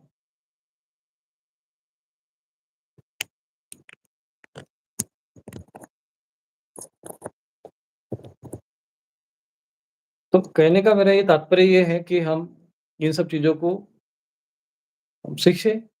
हम शारीरिक रूप से भी जो है हम लोग दौड़ते थे, शारीरिक तैयारी करते थे, बल बुद्धि भी थी और बल भी था। आज क्या है ना बुद्धि तो है, बल नहीं है, बल है तो बुद्धि नहीं है। ये चीज़ ये सामंजस्य इसलिए जैसे हम हनुमान चालीसा पढ़ते हैं तो उसमें क्या लिखता है कि बल बुद्धि विद्या देहो मोहि, हरहु कलेश विकार। और बल बुद्धि हो और फिर क्लेश रहे मन में, विकार हो, तो वो भी अशांति का जीवन है। तो अंत में घूम फिर के लोगों को ये चाहिए कि हमें शांति मिले, सुख मिले, स्वस्थ मिले। मैं एक ऐसे वातावरण का अपने ही आश्रम के आस-पास में ऐसा निर्माण करने का प्रयत्न कर रहा हूँ, कोई भी व्यक्ति आए तो उस वातावरण में अपने आप स्वस्थ हो जाए और वो प्रैक्टिकली हमारा साकार रूप हो रहा है। अभी कुछ लोग बीमार लोग आए थे, एक महिला 25 साल से मरीज, तुम लोगों ने लाइव में सुना उसका वीडियो और वो ये आश्रम के उस यज्ञशाला के वातावरण में बैठी और उसका रोग ही ठीक हो गया, बिना कोई दवा के। कैसे हो गया? तो हम उस ऐसा वातावरण निर्मित करेंगे कि वहाँ कोई रहेगा, तो बीमारी नहीं पड़ेगा। सर्दी, जुकाम ये सब कोई बीमारी नहीं मानी जाती, ये तो शरीर के चलो शुद्धिकरण की प्रक्रिया। लेकिन कोई डायबिटीज़ होकर मर जाए, कोई हार्ट अटैक से मर जाए, कोई पैरालिसिस होके मरे, ये चीज़ें कोई किसी को कैंसर हो जाए, वो चीज़ नहीं होगी। ये चीज़ें नहीं होगी वहाँ पर। ऐसा वातावरण हम निर्मित करेंगे और वो यज्ञ के माध्यम से संभव है इसीलिए हमें ऐसे साधक निर्मित करने हैं।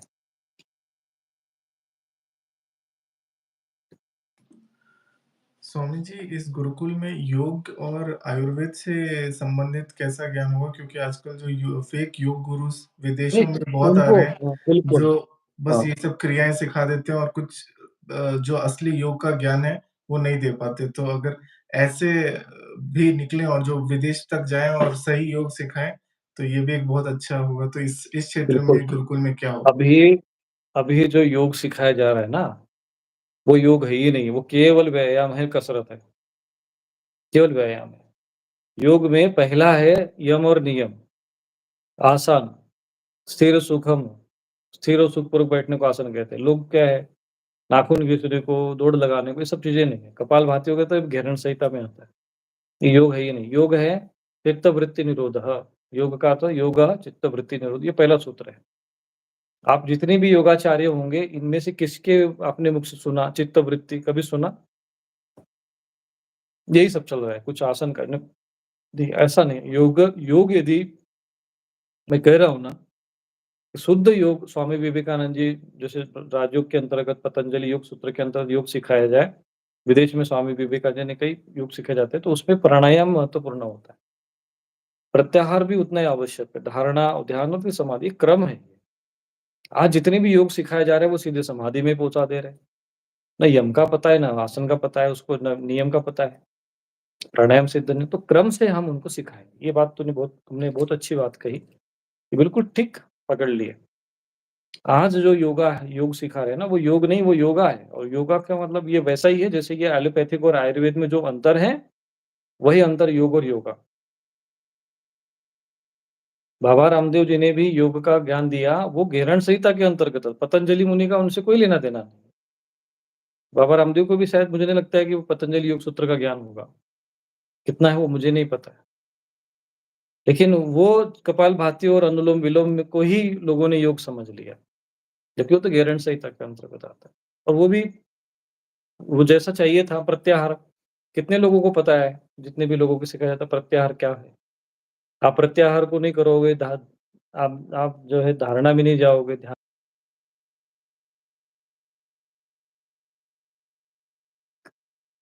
कैसे आप योग सूत्र को आप जो है उसको साकार रूप देंगे? तो इसके लिए एक आवश्यक है कि हम वो ज्ञान देंगे योग के माध्यम से। दूसरा आयुर्वेद, आज जो बीएएमएस की जो डिग्री दी जाती है ना, वो भी पूर्ण रूप से आयुर्वेद नहीं है। उनको सुश्रुत संहिता का ज्ञान ठीक से दिया नहीं जाता। वन औषधि का ज्ञान नहीं होता है। जब तक आप आध्यात्मिक नहीं बनोगे, साधक नहीं बनोगे, मंत्र विज्ञान आपको पता नहीं होगा, तो आप आयुर्वेद को नहीं जान सकते। मैं हिमालय के गहन गुफाओं में रहा हूँ और वहाँ पर मैंने देखा है कई जड़ी-बूटियों का प्रयोग, ब जड़ी-बूटियों को हमने साक्षात हमारे सामने खड़ी हो गई शरीर। हमने जब किसी जड़ी को जला दिया तो वो तुरंत खड़ी आज भी हम कई जड़ी-बूटी का दिव्य जड़ी-बूटी का ज्ञान रखते हैं और वो जड़ी-बूटी आज भी समाज में उपलब्ध हैं, उनका प्रयोग हम नहीं कर पाते हैं। आज जो हमारे सामने समाज खड़ा है वो निरोगी समाज है क्या? आज भारतवर्ष की उदाहरण लेते हैं ना हम, विदेशी को तो छोड़ दो, हर व्यक्ति वहाँ पर रोगी है। हमारे देश की क्या स्थिति है? कितना भी आप आयुष्मान योजना योजना बना दें, लेकिन उससे क्या हो रहा है? चिकित्सा हो रही है, पर मैं ये कहता हूँ कि ऐसी शिक्षा क्यों नहीं दी जाती है, कि जो रोगी ही ना हो, रोगी ना हो, ऐसा ऐसा प्रशिक्षण क्यों नहीं, ऐसा शिक्षण क्यों नहीं दिया जाए? वो आयुर्वेद और योग में है, वो मूल रूप से जो शास्त्रोक्त पतंजलि योग सूत्र के अंतर्गत या सुश्रुत संहिता या चरक संहिता में जो ज्ञान है, चरक संहिता में दैवी व्यापाश्रय चिकित्सा का वर्णन आता है। कितनों को पता है दैवी व्यापाश्रय चिकित्सा क्या होती है? पूछो किसी भी बीएएमएस वालों को, नहीं पता उन लोगों को। तो मूल रूप से वो चीज़ सिखाया नहीं, क्योंकि क्या है कि विदेशी संस्कार, विदेशी संस्कृति, विदेशी शिक्षा जो भोग पर और शोषण पर आधारित थी, उसी को ही समाज में स्थापित करने का प्रयत्न किया। जिसके कारण आज हम लोग, हमारा जो देश है ना, वो निरोगी समाज नहीं है, रोगी समाज है। कितनों को पहले के लोगों को पता नहीं हुआ करता था, क्या डायबिटीज़ होती है, कितना कैंसर होता है, क्या होता है, सब चीज़ें लोगों को नहीं हाँ, कभी रहा होगा एक आध कोई 100 में, एक आध कोई बीमार पड़ गया तो कोई पड़ गया, नहीं तो ऐसे ही स्वस्थ होकर ही जीवन जीते थे। सर्दी, जुकाम, बुखार का इलाज अपनी दादी अपने आप ही कर देती थी। छोटे-मोटे रोगों को लोगों को जड़ी-बूटियाँ पता हुआ करती, तो ये जो वनौषधि और जड़ी-बूटी का ज्ञान है, आयुर्वेद के माध्यम से हम उन बच्चों को भी देंगे और यदि जो विद्वान उसमें से बच्चे निकले, तो उनको संस्कृत, चरक संहिता के अंतर्गत सुश्रुत संहिता इन सब का ग्रंथों का अध्ययन कराते हुए पूर्ण रूप से अध्ययन भी कराएँगे और साथ में उनको भौतिक रूप से भी जो डिग्री वगैरह प्राप्त करना चाहे, वो भी उनको प्राप्त करने में सहयोग करेंगे। और फिर आगे भी देखते हैं क्या हो सकता है, सरकार को भी इस विषय में चर्चा की जाएगी कि जो मूल हमारा आयुर्वेद है, आयुर्वेद का जो ज्ञान है, उसको दिया जाए। जब बीए-एमएस अगर आपको बनना है, आयुर्वेदिक ज्ञान प्राप्त करना है, तो आप कौन-सी भाषा में आपको ज्ञान होना चाहिए? अंग्रेजी में या संस्कृत में? किसमें होना चाहिए? प्रशिक्षण का अ, जो भाषा है, बीए-एमएस की जो आयुर्वेदिक चिकित्सक बनता है, वो भाषा कौन-सी होनी चाहिए? अंग्रेजी होनी चाहिए या संस्कृत होनी चाहिए? हाँ? संस्कृत ही है? संस्कृत। जी, समझ संस्कृत ही, क्यों? उधर से म्यूट कर दो, ठीक है। जी।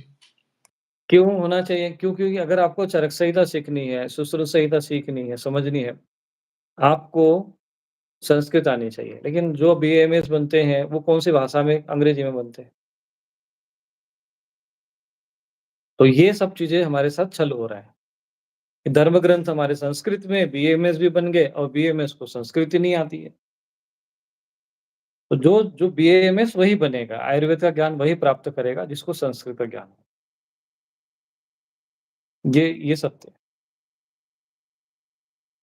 तो संस्कृत और हिंदी भाषा, संस्कृत का ज्ञान पहले आना चाहिए, फिर वो एक जो भी भाषा हो उसमें सीखे।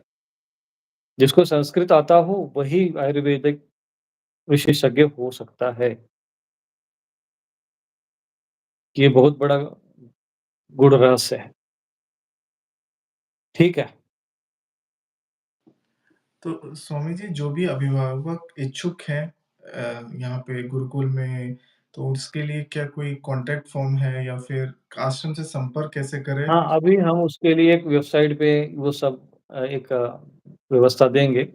फिर भी जो लोग रुचि रखते हैं वो 7607233230 हमारे आश्रम का जो नंबर है, उसी नंबर पे एक व्हाट्सएप मैसेज कर देंगे। तो आने वाले सत्र में अप्रैल में 1 अप्रैल से प्रवेश शुरू हो जाएगा। तो हम उनके लिए बच्चों के लिए हम जो है संस्कृत में जो 5वीं क्लास 5वीं से हम प्रवेश कर देंगे, चौथी पास होने से 5वीं में उनका प्रवेश करा देंगे। वो फिर 5वीं के बाद अब वो कभी भी प्रवेश कोई भी भाषा में कर लें। हम संस्कृत में ही मूल रूप से उनको सिखाएँगे। और मैं जो आज कह रहा हूँ ना कि संस्कृत में ही लोग आने वाला समय ऐसा बनेगा कि ये जो बीएमएस बन रहे हैं, ये योगाचार्य बने हुए हैं, उनको सबसे पहले अनिवार्य ये होगा कि आपको संस्कृत आनी चाहिए। ये नियम बनेगा आने वाले समय गौ सरकार को बनाना पड़ेगा। यदि इस देश को वास्तविक आयुर्वेद आचार्य चाहिए तो उसको पहले संस्कृत का आचार्य बनना पड़ेगा। योगाचार्य चाहिए तो उसको पहले संस्कृत का आचार्य बनना पड़ेगा और आपको किसी योगाचार्य के योग में जो स्थिति है उसको प्राप्त करना पड़ेगा। ऐसे व्यक्ति समाज में जाएँगे तो कुछ कर पाएँगे। यदि भारतवर्ष में हमने 100 लोग भी अगर ऐसे खड़े कर दिए ना, योगाचारी, जो वास्तव में यम नियम से शुरू करके समाधि में जाते हो, प्रत्याहार आदि सब पूर्ण रूप से 100 भी यदि खड़े हो गए, भारतवर्ष एक अलग ही भारतवर्ष होगा। और भौतिकवाद का कोई ज़्यादा से ज़्यादा समय नहीं है। ये भौतिकवाद क्या है, थोड़े समय के लिए है, बाद में जब जैसे ग्लोबल वार्मिंग हो गई, युद्ध की स्थिति बनी रही है, ये सब समाप्त तो हो जाएँगे। फिर घूम फिर के आएँगे इधर ही शांति की खोज में, और आ ही रहे हैं। तब उनके लिए एक प्लेटफ़ॉर्म रहना चाहिए, उनको एक दिशा रहनी चाहिए, वो व्यवस्था रहनी चाहिए, वो हम देने का प्रयत्न कर रहे हैं। हुँ। जी स्वामी जी, जो आश्रम से जुड़े श्रद्धालु हैं, वो इसमें किस प्रकार सहयोग कर सकते हैं? और भी जो लोग जुड़ना चाहें इस गुरुकुल से अपने सहयोग के रूप में, वो किस रूप में इसमें सहयोग दे सकते हैं? अब इसमें सहयोग के लिए तो भाई स समाज से ही सहयोग मिलेगा, अर्थ भी इसमें प्रधान है। तो मैंने एक सरल बहुत छोटा-सा सहयोग आप लोगों से माँगा है कि आप अपने धर्म के निमित्त चाहते हो कि धर्म को बचाना है, तो धर्माचार्य चाहिए। धर्माचार्य का अर्थ होता है धर्म का आचार्य। धर्म का ज्ञान कहाँ है? संस्कृत में, तो वो संस्कृत का आचार्य होना चाहिए। तो संस्कृत के आचार्य हमें खड़े करने हैं, वही धर्माचार्य होंगे। तो इसके लिए हमें उनको सब तरह से व्यवस्था भी देनी है। तो आपको हमने ₹10 प्रतिदिन के हिसाब से आप निकालते हैं, तो महीने का बनता है ₹300। मुझे ये लोग चाहिए। इतना आप सनातन धर्म के अनुयायी कर सकते हैं। ये बहुत बड़ा काम नहीं है, कठिन नहीं है। प्रत्येक व्यक्ति कर सकता है, मज़दूर से लेकर सबको। बस दिमाग में बैठा लेना है कि हमें स्वामी जी के आश्रम के लिए इस अभियान के लिए हमें प्रतिदिन ₹10 के हिसाब से ₹300 मासिक दान करना है, बस। 2 वर्षों के लिए ये संकल्प कर ले, मुझे ऐसे 1000, 2000 जितने भी हमसे जुड़े हुए लोग हैं, वो 10 लोगों को और प्रेरित करें, 100 लोगों को और प्रेरित करें कि देखो भाई आप दान करते हो, परंतु यहाँ भी दान कर दो। 2-4 हज़ार लोग आप मेरे लिए व्यवस्था कर दो, बस। एक बहुत छोटा-सा चीज़, बहुत छोटा-सा। इसके अतिरिक्त जो लोग बृहद रूप में कुछ करना चाहते हैं, तो हमें अभी तो वैसे विचार तो है कि भविष्य में मैं प्रत्येक जिले में, जनपद में एक गुरुकुल बनाऊँगा। तो हमें भूमि दान की आवश्यकता पड़ेगी। तो यदि किसी के पास ऐसे व्यक्ति हो भूमि दान करना चाहेंगे, तो वो हमें भूमि दान करें। वो एक बाद का विषय है। दूसरा ये है कि आर्थिक रूप में बहुत से लोगों के पास होता है कि भई हमारे पास बहुत सारी संपत्ति है, अब हम करें तो करें, क्या करें? तो ऐसे जो धनाढ्य हैं, ऐसे लोगों को ये चाहिए कि जो हमारा संकल्प है, उस संकल्प में वो अपने धन को दान करें। हालाँकि मैं ऐसे लोगों पर ज़्यादा विश्वास मतलब ये तो दैवी कृपा से जो भी है ऐसे लोग आ गए तो वो आते हैं, परंतु मैं इन पे ज़्यादा विश्वास भी नहीं करता। क्योंकि फिर वो लोगों के अपने निजी स्वार्थ पर निस्वार्थ लोग चाहिए कि नहीं हमने दान कर दिया तो भई ये नहीं कि मुझे वहाँ पर शेयर मिले, मुझे बहुत बड़ा प्रबंधक मैं बन जाऊँ, मुझे कोई ऐसा कुछ ऐसे लोग नहीं चाहिए और दान करो तो फिर निश्चित भाव से दान करो क्योंकि चलो भाई दान मतलब दान, फिर पीछे पलट के नहीं देखना है। ऐसे लोग मिलते तो ठीक है, खोजेंगे हम उनको, प्रयत्न करेंगे, नहीं तो हमें ये 10-10 रुपए वाले ही लोग हमारा काम पूरा कर दें। 4 से 5,000 लोग यदि हमारे एकत्रित हो गए 2-3 वर्षों तक हमारी व्यवस्था ये हमारी आवश्यकता है 2 वर्षों में 3 वर्षों में हम ये सिस्टम पूरा खड़ा कर देंगे। और जहाँ एक बार हमने एक आश्रम का स्वरूप खड़ा कर दिया जो कि अभी रहने के लिए, खाने के लिए इतनी व्यवस्था तो हमने बना दी है कि हम 20, 25, 50, 25 बच्चों को अभी हम रख सकते हैं। बाहर भी बना दिया है, अभी इस वर्ष भी हमारा कंस्ट्रक्शन होगा तो कम से कम 25-30 लाख रुपए का और अभी कंस्ट्रक्शन बाकी है। इतने में हम 50 लोगों के रहने की व्यवस्था कर दे रहे हैं। अब जो कुछ भी है, बाकी जो सहयोग है बस इतना करना है कि हाँ भाई, हमें स्वामी जी अच्छा काम कर रहे हैं, अभी थोड़ी व्यवस्था बना रहे हैं। उसमें आप ₹300 का आपने दान दे देना है शुद्ध भाव से, मासिक, बाकी जो आएगा वो खर्चा-पानी फिर आप लोग जो भी हमारा काम चलता रहेगा। इतना ही समाज से हमें चाहिए और इससे किसी को कोई परेशानी नहीं होगी। सहज में कोई भी सहयोग कर सकता है।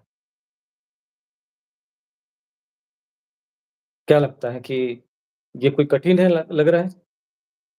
इतना सहयोग?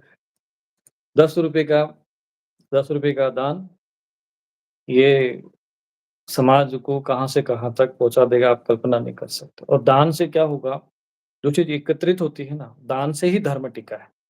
और बड़े-बड़े धनाढ्य लोग बना भी देते हैं तो भाव नहीं रहता है। लेकिन जो गरीब आदमी, सामान्य आदमी 10-10 रुपए देकर, 20-20 रुपए जो दान से जो चीज़ एक एक बनती है, वो कई समय तक चलती है।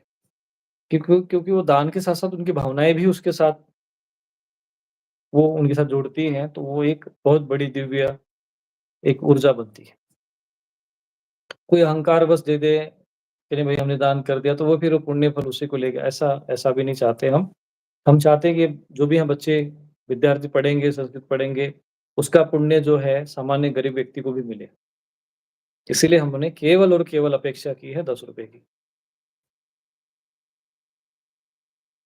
स्वामी जी, हमारा यूट्यूब परिवार तो 1 लाख का है। इसमें से अगर 10,000 लोग भी ये हुँ। संकल्प ले लें, हाँ, तो आराम से ये सब कार्य हो सकते हैं। जी, स्वामी जी ठीक एक कहते हो। ये ये जो हमारा यूट्यूब जो से जुड़े हुए श्रद्धालुगण हैं, अभी तो 1 लाख हो ही गए, बहुत जल्दी 2 लाख हो जाएँगे। हमें 2 लाख में से हम ये मान के चलते हैं कि 10% तो 20,000 तो हो ही जाते हैं। हम 5% भी लोग मेरे साथ यदि खड़े हो गए, जो मुझे जुड़े हुए मेरे से, तो ये काम सफल हो जाएगा। बस। हुँ, जी, तो जो भी हमारे यूट्यूब परिवार से जुड़े हुए हैं, स्वामी जी से जुड़े हैं, उन सबसे अनुरोध है कि इस कार्य में वो आगे आएँ और संकल्प लेके आप 2 साल के लिए जुड़ें पहले, देखें कैसे व्यवस्था बनती है और इसमें आप सब सहयोग करें। स्वामी जी, एक प्रश्न ये भी आता है अब कि जैसे 8वीं, 10वीं, 12वीं के बोर्ड की परीक्षाएँ होती है, तो ये गुरुकुल में जो बच्चे पढ़ रहे होंगे, वो कौन से बोर्ड से मतलब यूपी बोर्ड होगा, सीबीएसई बोर्ड होगा, आईसीएसई बोर्ड होगा?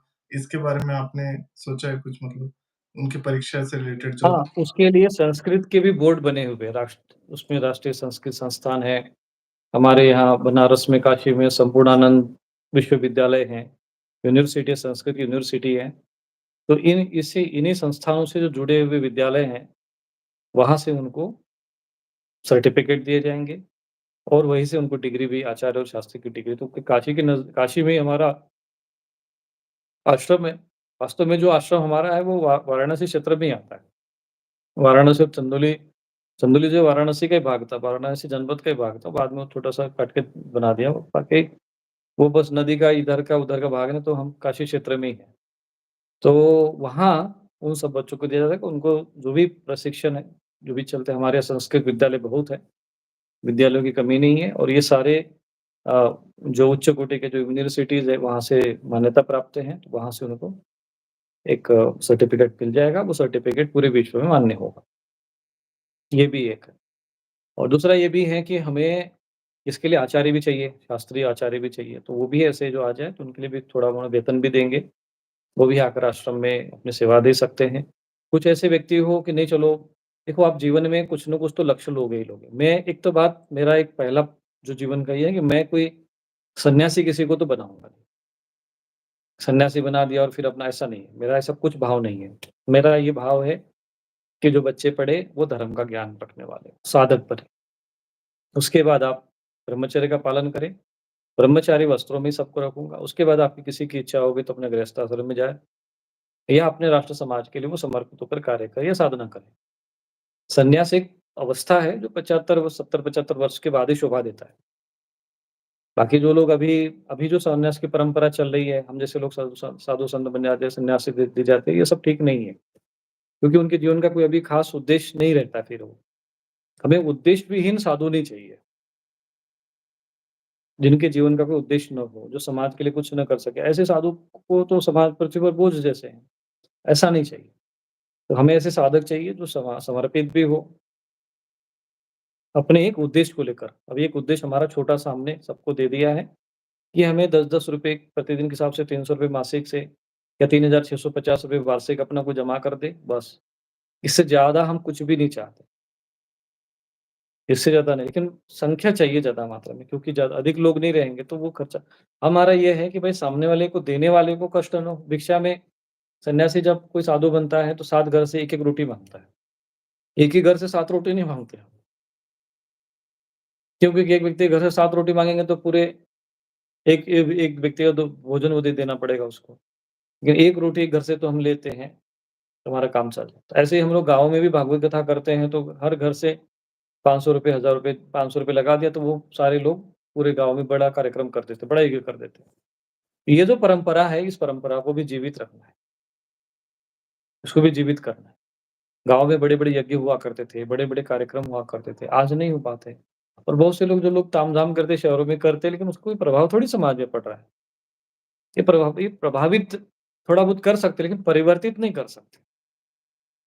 थोड़ी देर के लिए अच्छा लगेगा, गाना-बजाना हो रहा है, अच्छा लग रहा है, बहुत बढ़िया है। कैसे कार्यक्रम बढ़िया हुआ, लेकिन परिवर्तन कुछ नहीं है।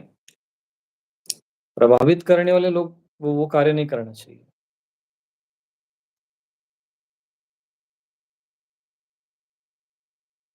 अब देखिए एक श्रद्धालु ने कहा कि मैं आजीवन अपने गुरुजी के श्री चरणों में यथाशक्ति दान करता रहूँगा, दान मासिक दान तो करते हैं, आगे भी अधिक से अधिक दान सहयोग करता रहूँगा। मैंने आपसे एक पहली बात कहा था, ठीक है, मेरे जीवन में चूँकि अब साधु के रूप में है, थोड़ा मुझे सामाजिक घूमना-फिरना पड़ता है मेरे लिए जो भी कार्य हो। लेकिन जितना भी हमारे पास धन आ रहा है, तो हमने पूरा का पूरा जो है समाज की व्यवस्था के लिए लगाया, बच्चों के लिए, गुरुकुल के लिए लगाया है। ये बच्चे आप हमें धन के आर्थिक रूप से जो सहयोग करोगे, तो इससे जो बच्चे पढ़ेंगे, तो वो समाज के लिए बहुत बड़ी संपत्ति होंगे। ये मैं धन समाज को वापस करूँगा। ये जो शिक्षा के द्वारा ये जो बच्चे पढ़ेंगे, ऐसे। और फिर संतान भी श्रेष्ठ हो, इसके लिए भी एक योजना है, बन रहे कार्यक्रम। एकाध वर्ष में ये सारी योजनाएँ जो हमारी साकार होती हुई दिखाई देगी। बाकी अभी हमें थोड़ा दक्षिणा-वक्षिणा लेनी पड़ती है इसके चक्कर में क्योंकि अभी उतना दान सहयोग नहीं आ रहा है। लोग भी थोड़े सुस्त होते हैं, शुरू-शुरू में डाल देते हैं ₹300 कोई भेज दिया फिर भूल जाते हैं। तो हम इनकी एक लिस्ट बनाएँगे, इनको बराबर रिमाइंड करते रहेंगे, भाई ₹300 दान करने में तुम्हें क्या समस्या आ रही है? फिर आखिर आपके लिए मैं हवन करूँगा, आप चाहते हो कि मैं आपको आशीर्वाद दूँ, आपके लिए आपके आपके जो आध्यात्मिक आपको जो शक्ति प्राप्त हो, आपका कल्याण हो, तो वो कहाँ से मैं करूँगा? उसके लिए मैं जप करूँगा, तप करूँगा, यज्ञ करूँगा, हवन करूँगा, ये जो पुण्य एकत्रित होगा तभी तो वही तो आप तक पहुँचेगा ना। तो उसके लिए मुझे व्यवस्था बनाना पड़ेगा। आज मुझे निरंतर अखंड अग्नि रखनी पड़ती है, ठीक है? अब मुझे निरंतर लकड़ी की व्यवस्था करनी है, हवन सामग्री की व्यवस्था करनी है, घी की व्यवस्था करनी है। तो वो पुण्य वो तो जो दान सहयोग करेगा उसी को मिलेगा। ये शुद्ध जो ज्ञान हो, जो तप है, जो आशीर्वाद है, शुद्ध आशीर्वाद ये है। ये नहीं कि चलो भाई तुम माथा टेक दिया, तुम्हारा ठीक है आशीर्वाद है जाओ तुम्हारा हरी चटनी की जगह लाल चटनी खा लेना, अब तुम्हारा कल्याण हो जाए, ऐसे थोड़ी होना है। तो मंत्र विज्ञान से होगा, यज्ञ से होगा। वो चीज़ें आपको वहाँ से आशीर्वाद मिलेगा। वो ऊर्जा आपको आध्यात्मिक ऊर्जा में वहाँ पर एक 25 वर्षों से हमने जो साधना की वो संग्रहित हुई है और आगे भी जो है उसका लाभ मिलेगा और वहाँ जो यज्ञ होंगे, हवन होंगे तब ये सब बाधाग्रसित जो लोग हैं, जो पीड़ित लोग हैं, जो भी दान सहयोग करेंगे, वो कभी भी आश्रम में आएँगे, थोड़ा हवन करेंगे। तो हमारे पास क्या है कि विद्यार्थी रह जाएँगे तो वो अपना खुद स्वयं ही आपके लिए सहयोग कर देंगे। हमें सबको दान दक्षिणा देना पड़ता है, सब कुछ व्यवस्था करना पड़ता है, बहुत सारी आवश्यकताएँ होती हैं। तो ये आवश्यकताओं की पूर्ति छोटे से दान से हो जाएगी, किसी को कोई कष्ट नहीं होगा और आने वाले समय में कई रूपों में आपको इसके लाभ जो है आप ही को वापस मिलेगा।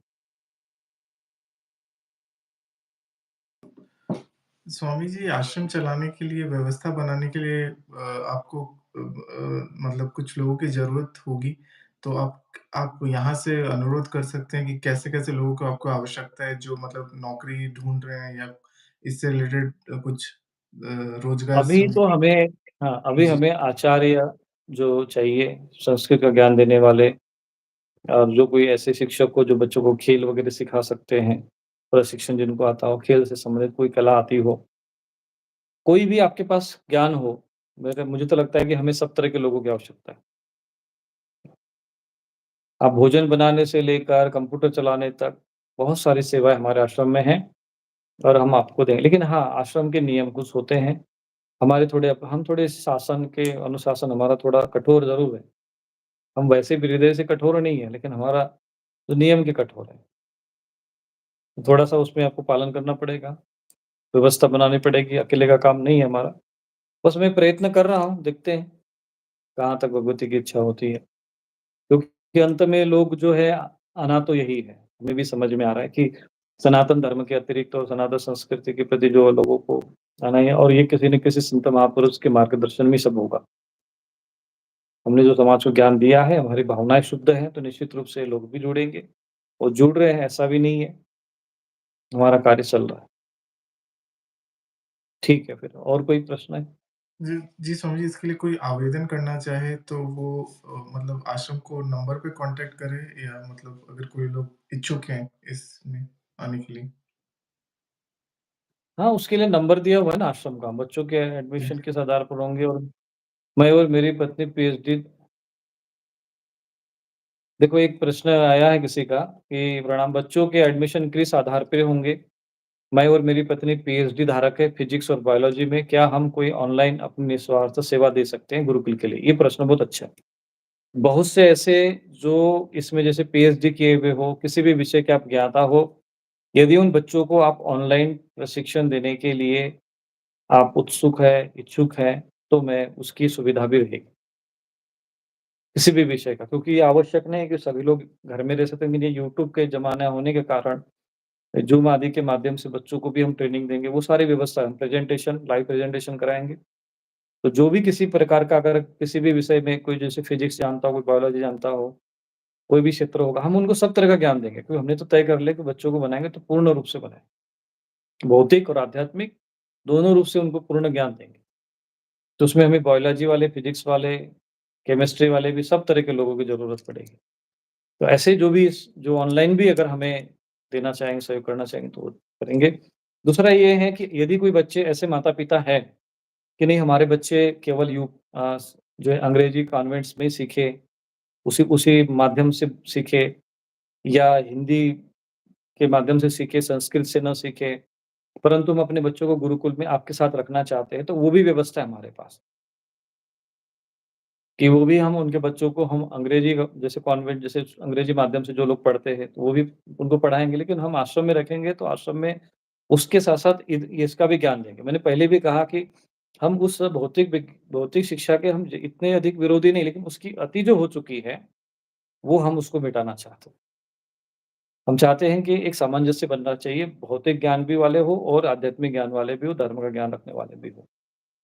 तो ऐसे भी कोई एक अगर बच्चे हो, रहना चाहेंगे कि नहीं चलो बच्चे कम से कम संस्कार ही सीखेंगे, उनको भी धर्म का ज्ञान हो, संस्कार हो, तो वो अपना बच्चे जैसे सुबह अपना चले जाएँगे, दोपहर में वापस आ जाएँगे, तो आश्रम के वातावरण में रहेंगे। तो सारे उनको ज्ञान दिया जाएगा, प्रशिक्षण दिया जाएगा, ऑनलाइन भी पढ़ाई कराई जाएगी उनको, वो भी सुविधा हम देंगे। क्योंकि हमारे आस-पास में बहुत सारे ऐसे विद्यालय हैं, स्कूल है, वहाँ पर उनका एडमिशन कर देंगे। लेकिन अधिकांश हमारा ज़ोर जो है वो संस्कृत पे है। तो संस्कृत में देखिए संस्कृत बोर्ड से भी सिखा सकते हैं, हिंदी बोर्ड से भी सिखा परंतु उसमें एक एक शर्त एक जो हमारा जो नियम ये होगा कि जो बच्चे अंग्रेजी में पढ़ाएँगे या जो भी उनकी शिक्षा का जो खर्च होगा, वो फिर उसके माता-पिता वहन करेंगे। हम केवल आवास और भोजन की व्यवस्था हमारी रहेगी। बाकी जो उनकी पढ़ाई का जो भी स्कूल का जो फीस है या जो भी चीज़ें हैं, वो देखेंगे। हमारे आस-पास में ऐसे स्कूल हैं, जो विद्यालय हैं, वो देखेंगे उनके फिर वो केवल हम इसलिए कि एक एक प्रकार से उनको इसलिए रखेंगे, जिससे कि वो उस वातावरण में रहकर एक भारतीय सनातन संस्कृति के जो संस्कार हैं, उसके अंतर्गत रहेंगे। एक जैसे आप किसी बोर्डिंग स्कूल जैसे आप किसी हॉस्टल में रखते हैं, वही उस प्रकार से वो बच्चे को रखें। बाकी सारी सुविधा देते हैं, लेकिन उसका खर्चा बहुत ज़्यादा अधिक होता है, तो वो अपना स्वयं उसका वहन करेंगे। जी, ये एक प्रश्न अच्छा है। हाँ, जी, जी, अब लाइव से प्रश्न लेते हैं, बाकी प्रश्न तो हो गए। बहुत सारे लोग स्वामी जी संकल्प ले रहे हैं कि वो हर महीने इस कार्य में अब दान सहयोग करेंगे।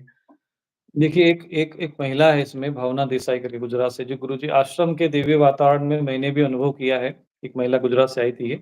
जी, मैं आश्रम में जितने दिन रही मेरा कमर दर्द ठीक हो गया था। अब घर आने के बाद फिर से दर्द शुरू हो गया। आश्रम में बड़ी शांति मिलती है।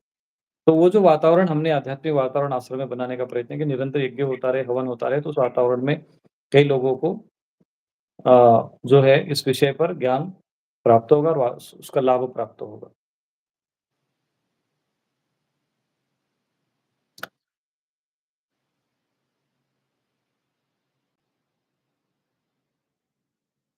एक कभी श्रद्धालु ऐसे आते हैं कि इन्होंने भी लिखा है कि महाशिवरात्रि पर इन्होंने जो है यजमान के रूप में भाग लिया था, मुझे और मेरे परिवार को तत्काल लाभ हुआ, फिर से भाग लेना चाहता हूँ। तो कहने का तात्पर्य ये है कि जो वहाँ यज्ञशाला जो बनी है, उसमें हवन होता है, यज्ञ होता है, तो उसका समाज को लाभ होता रहेगा। लेकिन अब उसके लिए साधकों की भी आवश्यकता है। जी, जी, स्वामी जी कंतवाल जी का चिंतन है, दूसरे धर्म में वे लोग नर्सरी कक्षा से ही अपनी धार्मिक पुस्तकें पढ़ाना, भाषा का ज्ञान देना शुरू कर देते हैं, परंतु हम लोग बस इंग्लिश के चक्कर में ही फँस कर रह गए हैं। बस यही बात हुई है। और जिसका परिणाम क्या हो रहा है फिर? बच्चे पढ़ के कहीं अब जाके नौकरी कर रहे, माता-पिता घर में बैठ के रो रहे हैं फिर। जी, जी, हम ये चाहते हैं कि बच्चे आप सीखें, जो कुछ भी है, लेकिन वो अपने माता-पिता के संस्कार और सेवा करना, उनके प्रति जो अपनी उनकी जो दायित्व बनते हैं, उसको भी निभाएँ और छोटी-छोटी चीज़ों को लेकर जो है वो कोई आत्महत्या कर ले, कोई सुसाइड कर ले, ऐसी स्थिति में बच्चों को तो जाने नहीं देंगे। जी, ये जो आध्यात्मिक जो दैवी संरक्षण प्राप्त होगा, जो बजरंग बाण का अभियान से जुड़ा होगा, बजरंग बाण का पाठ करता होगा, तो ऐसा व्यक्ति और आध्यात्मिक दिव्य कवच से सुरक्षित होगा, ऐसा व्यक्ति कभी भी आत्महत्या की ओर अग्रसर नहीं होगा। ये सब आसुरी तत्वों से प्रभावित हो जाने के कारण ऐसी स्थिति बनती है। जी, जी, स्वामी।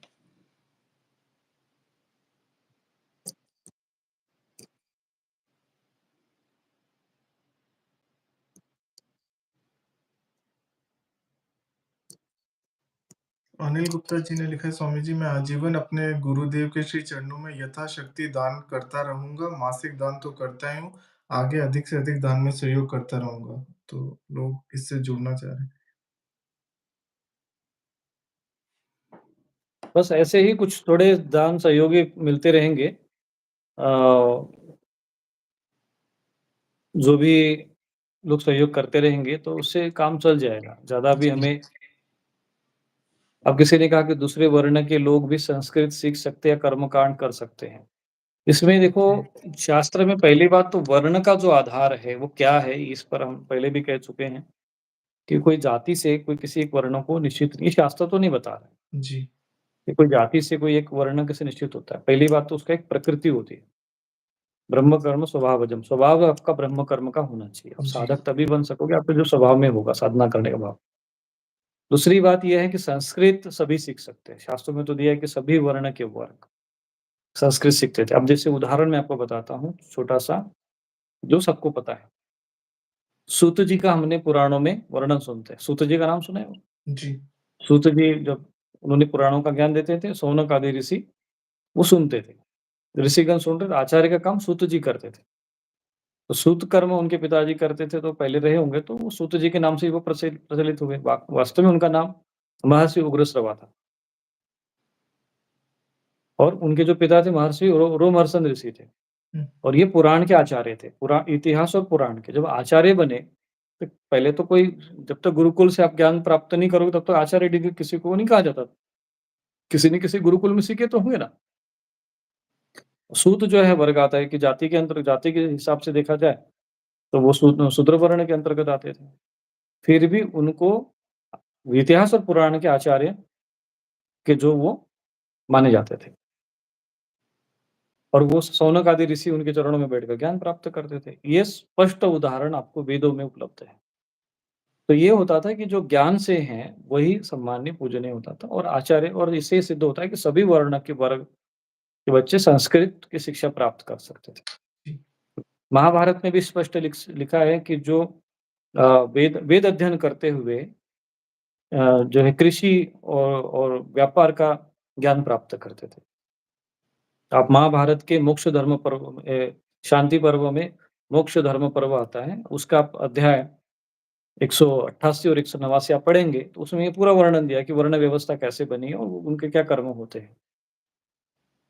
तो ये सब नहीं है कि नहीं वो ऐसा नियम नहीं है, जो संस्कृत जिसको आ सकती है, क्योंकि संस्कृत का उच्चारण वही कर सकेगा, शब्द इतने कठिन होते हैं, जिसके जी, अंदर वो गुण होंगे, योग्यता होगी। जो योग्यता होगी वही पढ़ पाए, जिसमें योग्यता है वो पढ़े। ये है।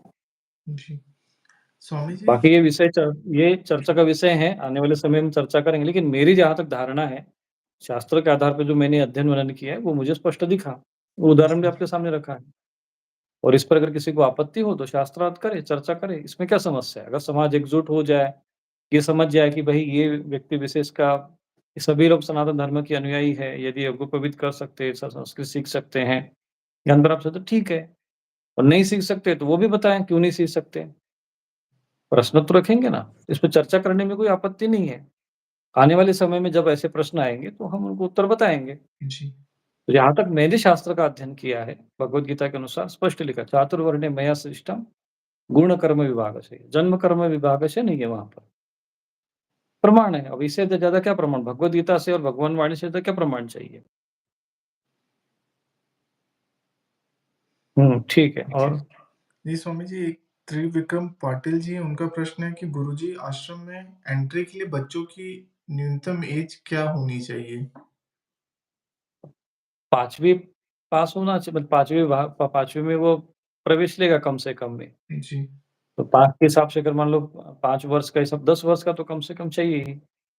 एक किसी ने लल्लन यादव हैं, इन्होंने पे लिखा है कि मैं अपने बच्चों को गुरुकुल में एडमिशन के लिए क्या करना पड़ेगा? तो आप पहले 7607233230 इस नंबर पे एक मैसेज कर दें आप।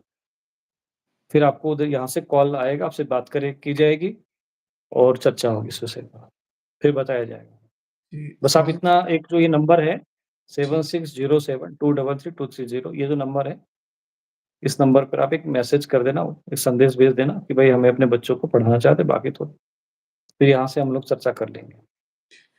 स्वामी जी, बहुत लोग पूछ रहे हैं, जैसा आपने बोला कि आप जन्म कुंडली विश्लेषण करेंगे, तो लोग कह रहे हैं कि हमें जन वेबसाइट पर वो जन्म कुंडली विश्लेषण पंजीकरण फॉर्म भरना पड़ेगा इसके लिए? नहीं, नहीं, नहीं, उसके लिए फॉर्म नहीं भरना पड़ेगा। जी, उसी व्हाट्सएप में आप बच्चे की जन्म डिटेल्स लिख के भेज देंगे कि जन्म कब हुआ, और उसकी तिथि क्या थी, समय क्या था और स्थान क्या था। जी। बाकी हम विश्लेषण करेंगे, देखिए।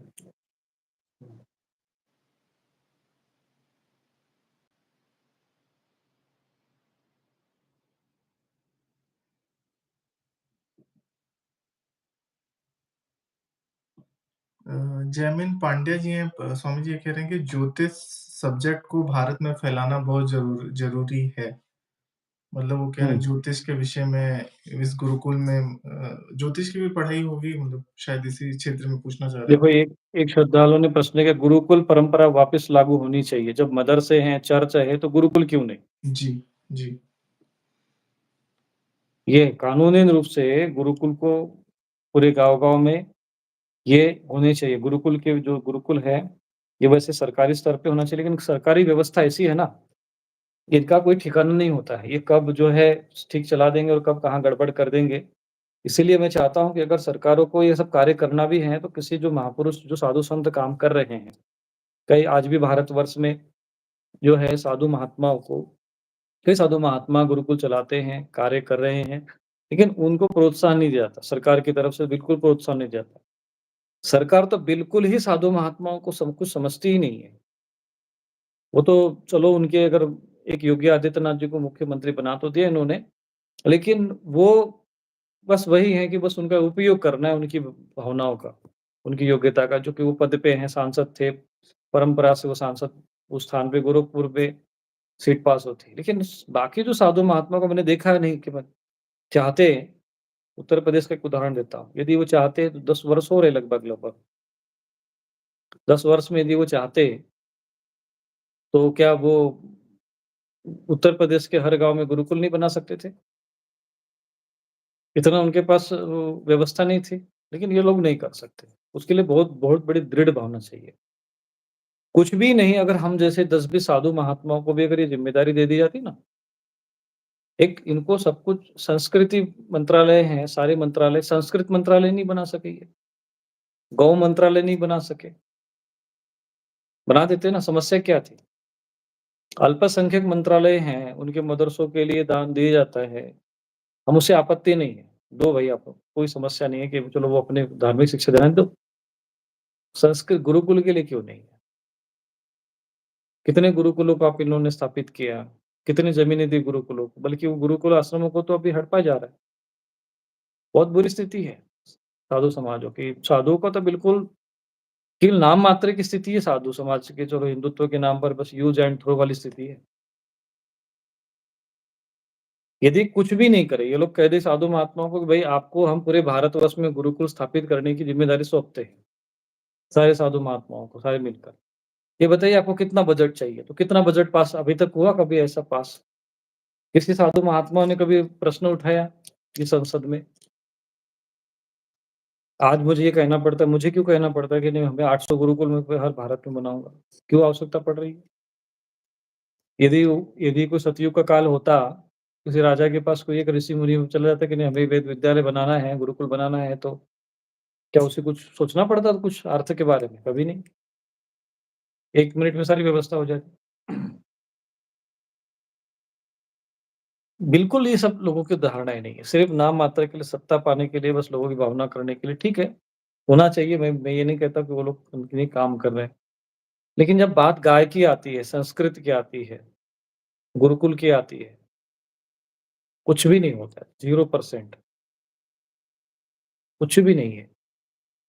इसीलिए सरकार से यदि एक सरकार की अपेक्षा करोगे कि कुछ नहीं, हाँ, ये अल्पसंख्यक आयोग बना सकते हैं, लेकिन ये संस्कृत आयोग नहीं बना सकते, ये गौ आयोग नहीं बना सकते।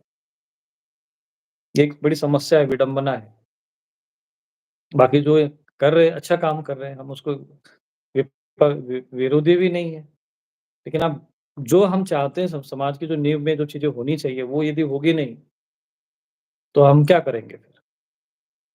हमें खुद ही समाज के लिए आगे आने पड़ेगा। तो इसीलिए मैं कहता हूँ, समाज की तरफ से समाज यदि चाहेगा कि नहीं, ये ऐसे लोग होने चाहिए। आज हमें भारतवर्ष में 800 गुरुकुल चाहिए। ऐसे गुरुकुल जहाँ पर कोई बच्चे निःशुल्क रूप से पढ़ सके। इतना बड़ा राम मंदिर बना, हमने भी सहयोग किया, अच्छी बात है, बनना चाहिए, हमारे हृदय की भावना थी। लेकिन वहाँ वहाँ राम मंदिर के साथ-साथ कम से कम 10,000 बच्चों को वहाँ पर संस्कृत का शिक्षण प्रशिक्षण देने के लिए कम से कम 10,000 बच्चों, 1 लाख तक का भी व्यवस्था हो सकती थी। चाहते तो इतना इनके पास संपत्ति आ चुकी है। विश्वविद्यालय बना सकते थे ये, नालंदा विश्वविद्यालय जैसा। सभी सभी प्रकार का प्रशिक्षण दिया जा सकता है। राम मंदिर हमारे लिए जितना आवश्यक है, उतना नालंदा जैसा विश्वविद्यालय आवश्यक है या नहीं है? वो जब आवश्यक है तो ये भी आवश्यक है। कई ऐसी संस्थाएँ तिरुपति बालाजी जैसे बनाए हैं, वो चाहे तो वो भी कर सकते हैं। लेकिन भावना नहीं है, मैंने ये देखा है। समाज का उत्थान होने के लिए जो एक भावना चाहिए, जो एक भाव चाहिए, वो नहीं है और इसीलिए ये कर नहीं पाते और सफल भी नहीं होते। बना भी देते हैं तो इनकी भावना में कुछ कई जगह पे प्रशिक्षण देने के लिए योगी आदित्यनाथ जी ने कुछ प्रयत्न किया था। गाय के लिए भी प्रयत्न किया, वो फेल हो गए। उन्होंने आत्मरक्षा का प्रशिक्षण देने का प्रयत्न किया स्कूलों में, वो गलत तरीके का प्रोजेक्ट था, वो भी फेल हो गया। गुरुकुल के लिए तो कुछ हुआ ही नहीं है। तो मूल जो संस्कार है, गंगा नदी के लिए, यमुना जी के लिए ये कुछ कर पाए? पिछले 10 वर्ष में केंद्र में भारतीय जनता पार्टी की सरकार रही है। गाय, गंगा, धर्म को लेकर ही उन्होंने अपनी उनकी जो है उनका आधार वही है राजनीति का। यमुना जी के लिए क्या हुआ? गंगा जी के लिए क्या हुआ? जो हमें जैसा स्वरूप चाहते वैसा नहीं मिला ना। 10 वर्ष बहुत होते हैं, अगर करना चाहे ना 10 वर्ष बहुत होते हैं, बस उधर फ़ोकस नहीं है, उनका ध्यान नहीं है। इसीलिए हम अपेक्षा नहीं रखते। वो अपने अपने बल पर जितना भी हो सकेगा हम कार्य करेंगे और समाज के हित के लिए जितना हमसे बन सकेगा हम करेंगे।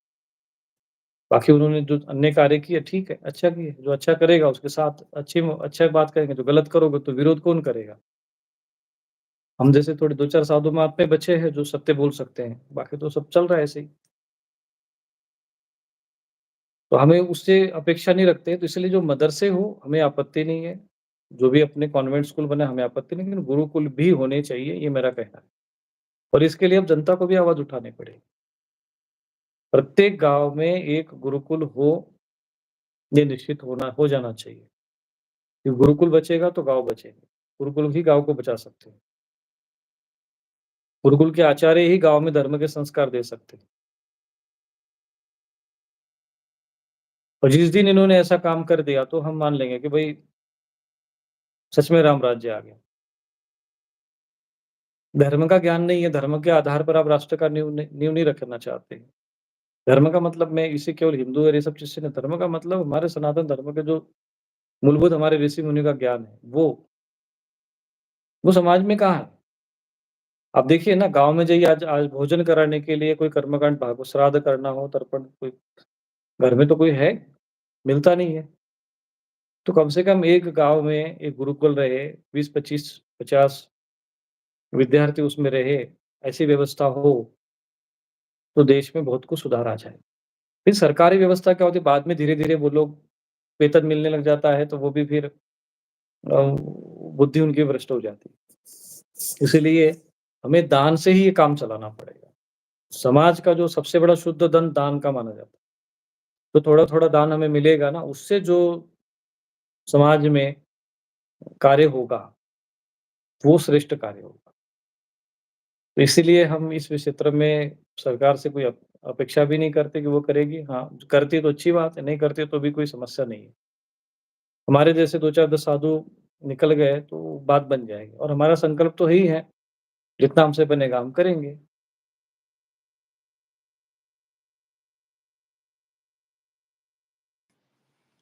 स्वामी जी, उपासना सिसोदिया जी है, गुरुजी मैंने बहुत पहले सोचा था कि मैं अपनी विद्या का भी निःशुल्क दान दूँ। आज अब आपने गुरुकुल में ऑनलाइन क्लास की बात सुनकर वो पूरी हो जाएगी। मैं राजनीति विज्ञान से एमए बीएड हूँ।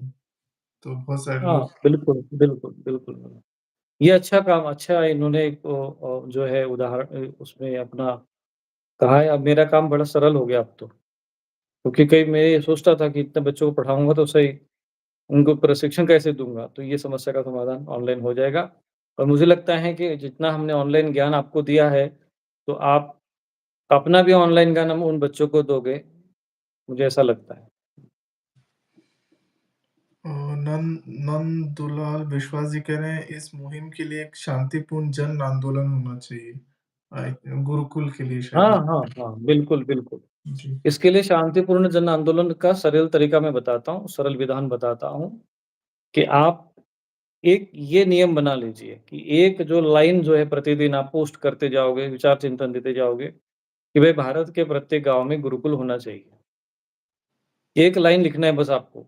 जी, फेसबुक पे एक बार लिखना शुरू कर दीजिए, ये होना चाहिए प्रत्येक गाँव में गुरुकुल होना चाहिए। लोग आपको पागल समझे तो कोई दिक्कत नहीं है। जी, पर ये एक शांतिपूर्ण आंदोलन है। और दूसरा ये है कि साधु संतों को भी जैसे हमारे जैसे लोग हैं, हम लोग स हमारे प्रति जो धारणा है समाज में थोड़ा-सा बदल दें। हम जो समाज के लिए इस धर्म की रक्षा करने के लिए हम अपने प्राणों का बलिदान देने वाले लोग हैं। जी, तो कुछ 1-2 लोग ऐसे अगर मान लीजिए कुछ लोग हो भी जाते हैं, ऐसा कुछ भी बात आती है, तो उसको आप उस पर ध्यान ना दें और हम जैसे साधु महात्माओं का सहयोग करें। हम लोग वो आंदोलन करें चाहे ना करें, लेकिन हम लोग ये गाँव-गाँव में धीरे-धीरे ये व्यवस्था बना देंगे। आप लोगों का ₹10-10 का दान भी मुझे मिलता रहेगा। प्रतिदिन के हिसाब से आप ₹300 महीने के अगर देने वाले अगर हमारे चैनल से जुड़े जितने भी लोग अगर यदि हुए, तो आने वाले समय में ये सब चीज़ें आपको ही वापस मिलने वाली हैं। और ये होकर रहेगा। मैं आपको पहले भी बोल चुका हूँ, परिवर्तन तो आएगा, मैं आपको बता दूँ। ये संकल्प मैं जो आज बोल रहा हूँ, ऐसे ही नहीं बोल रहा हूँ। कुछ लोग सोचेंगे कि नहीं लोग कहाँ से आएँगे, कैसे आएँगे, सब आएँगे। धारा प्रवाह चलेगा। क्योंकि जो नहीं तो अगर हमें ये आश्वासन नहीं होता, आत्मविश्वास नहीं होता तो इतना सोचते ही क्यों? तो ये होगा, धीरे-धीरे लोगों की भावनाएँ शुद्ध होगी, बजरंग बाण का अभियान जैसे घर-घर में पहुँच रहा है, ऐसे अभियान ये भी पहुँचेगा, परिवर्तन आए।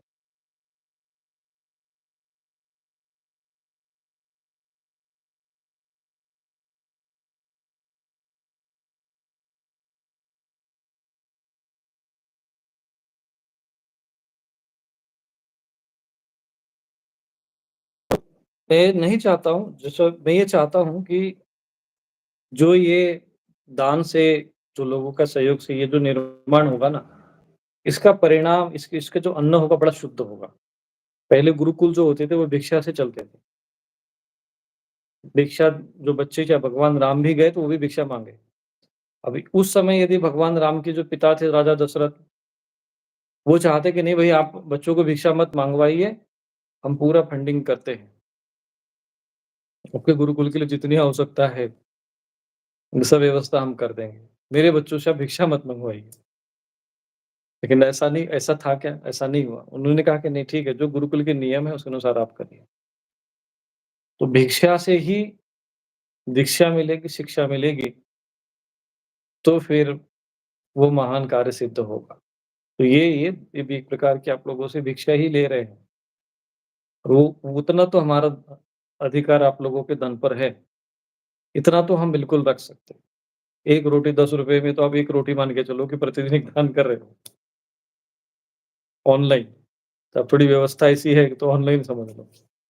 तो भिक्षा से शिक्षा यदि जो लोग प्राप्त करेंगे ना, ये मैंने देखा है अन्न का बड़ा प्रभाव पड़ता है।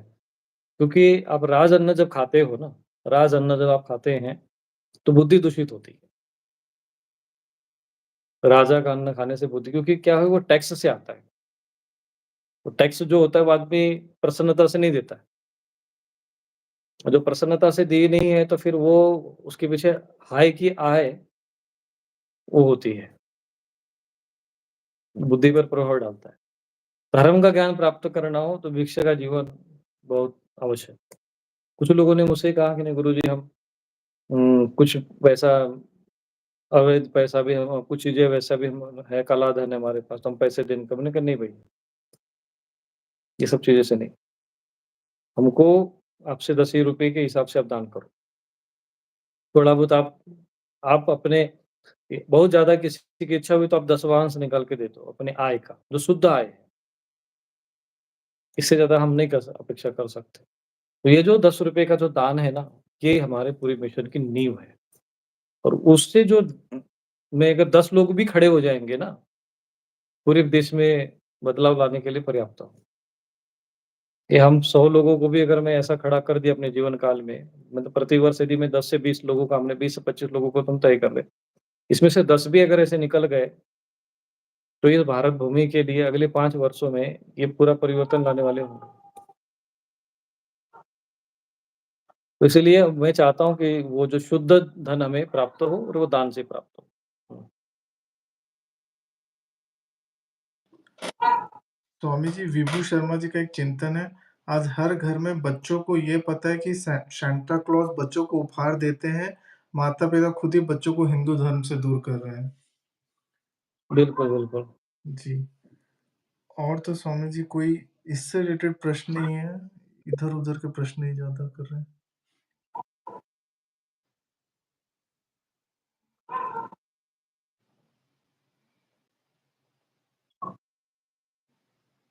एक महिला है, वो कह रहे हैं कि मेरे पति काफ़ी समय से बोल रहे थे कि गुरुकुल खोलना है, लेकिन कोई रास्ता नहीं था।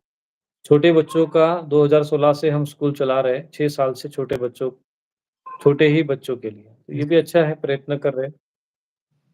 एक ने कहा कि स्वामी जी मैं करूँगा अपने बेटों को आपके पास शिक्षा के लिए। हाँ, है, होगा, मुझे भी दिख रहा है। शुरुआत हो जाएगा तो हो जाएगा।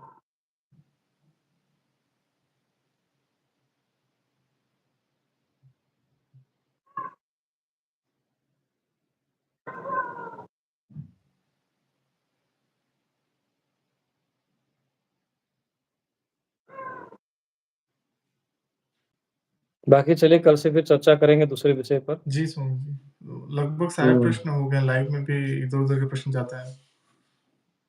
हुँ। कई जगहों पर हम अभी भूमि के लिए भी देख रहे हैं और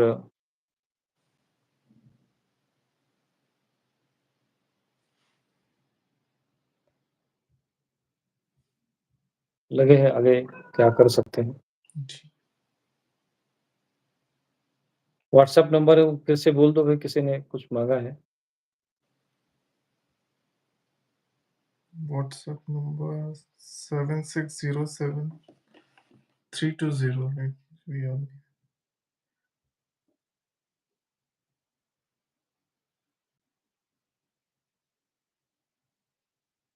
आश्रम का व्हाट्सएप नंबर पिन कर दें चैट में।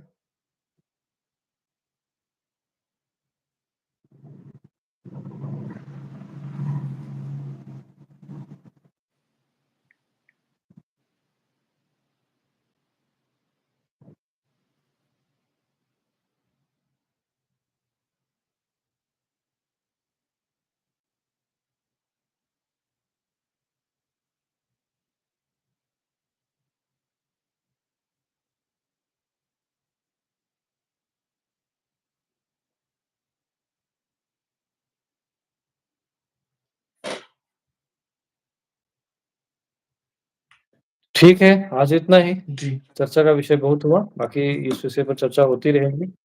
इस वीडियो को अधिक से अधिक लोग शेयर कर लें, ताकि सभी लोगों को जानकारी हो और बच्चे भी जो हैं अपने-अपने क्षेत्र से जो योग्य हो, वो भेजना चाहे तो आप भेजें। दूसरों के बच्चों के लिए भी आप प्रयत्न करें कि जो आस-पास में कोई जो परिचित हो और जो कोई आर्थिक रूप से भी ठीक नहीं हो, तो उनके लिए भी आप ये व्यवस्था है और केवल 25 बच्चों की व्यवस्था इस वर्ष हम कर रहे हैं। जी, पिछले वर्ष भी हमने मैसेज दिया था लेकिन बहुत ज़्यादा उस समय देर हो गई थी। तो अभी मार्च का महीना है, पूरा अभी आपके पास 15 दिन का 20 दिन का समय है, विचार-विमर्श करने के लिए और अधिक से अधिक लोगों तक ये चीज़ तो 25 बच्चे अगर हमारे पास आ जाए तो हम उनकी व्यवस्था भविष्य में करेंगे और नहीं तो फिर हमारा काम तो चल ही रहा है, साधक तो हम निर्मित कर ही रहे हैं। आने वाले समय में हम देखेंगे कि अगर अब ऐसी कोई स्थिति नहीं बनती है समाज को तो अभी इसके साथ-साथ हम ऑनलाइन संस्कृत भी सिखाने का प्रयत्न करेंगे, ऑनलाइन साधक बना ही रहे हैं, ऑनलाइन जो है श्लोक आदि सबसे स्तोत्र आदि सिखा ही रहे हैं। तो उसकी व्यवस्था हम लोग धीरे-धीरे करेंगे। उद्देश्य मूल रूप से है कि संस्कृति और संस्कार इन तीनों को पुनर्स्थापित करना है। इसके बिना सनातन धर्म का उत्थान संभव नहीं है। ये सीधा-सीधा सूत्र है। बस इसी सूत्र को ध्यान में रखते हुए हम इस अभियान को आगे बढ़ा रहे हैं और ये पूरा ये जो जितनी भी योजनाएँ बन रही है, इसी उद्देश्य को ध्यान में रखते हुए बन रही है। तो ठीक है फिर आज इतना ही। नारायण, नारायण, प्रणाम। नारायण।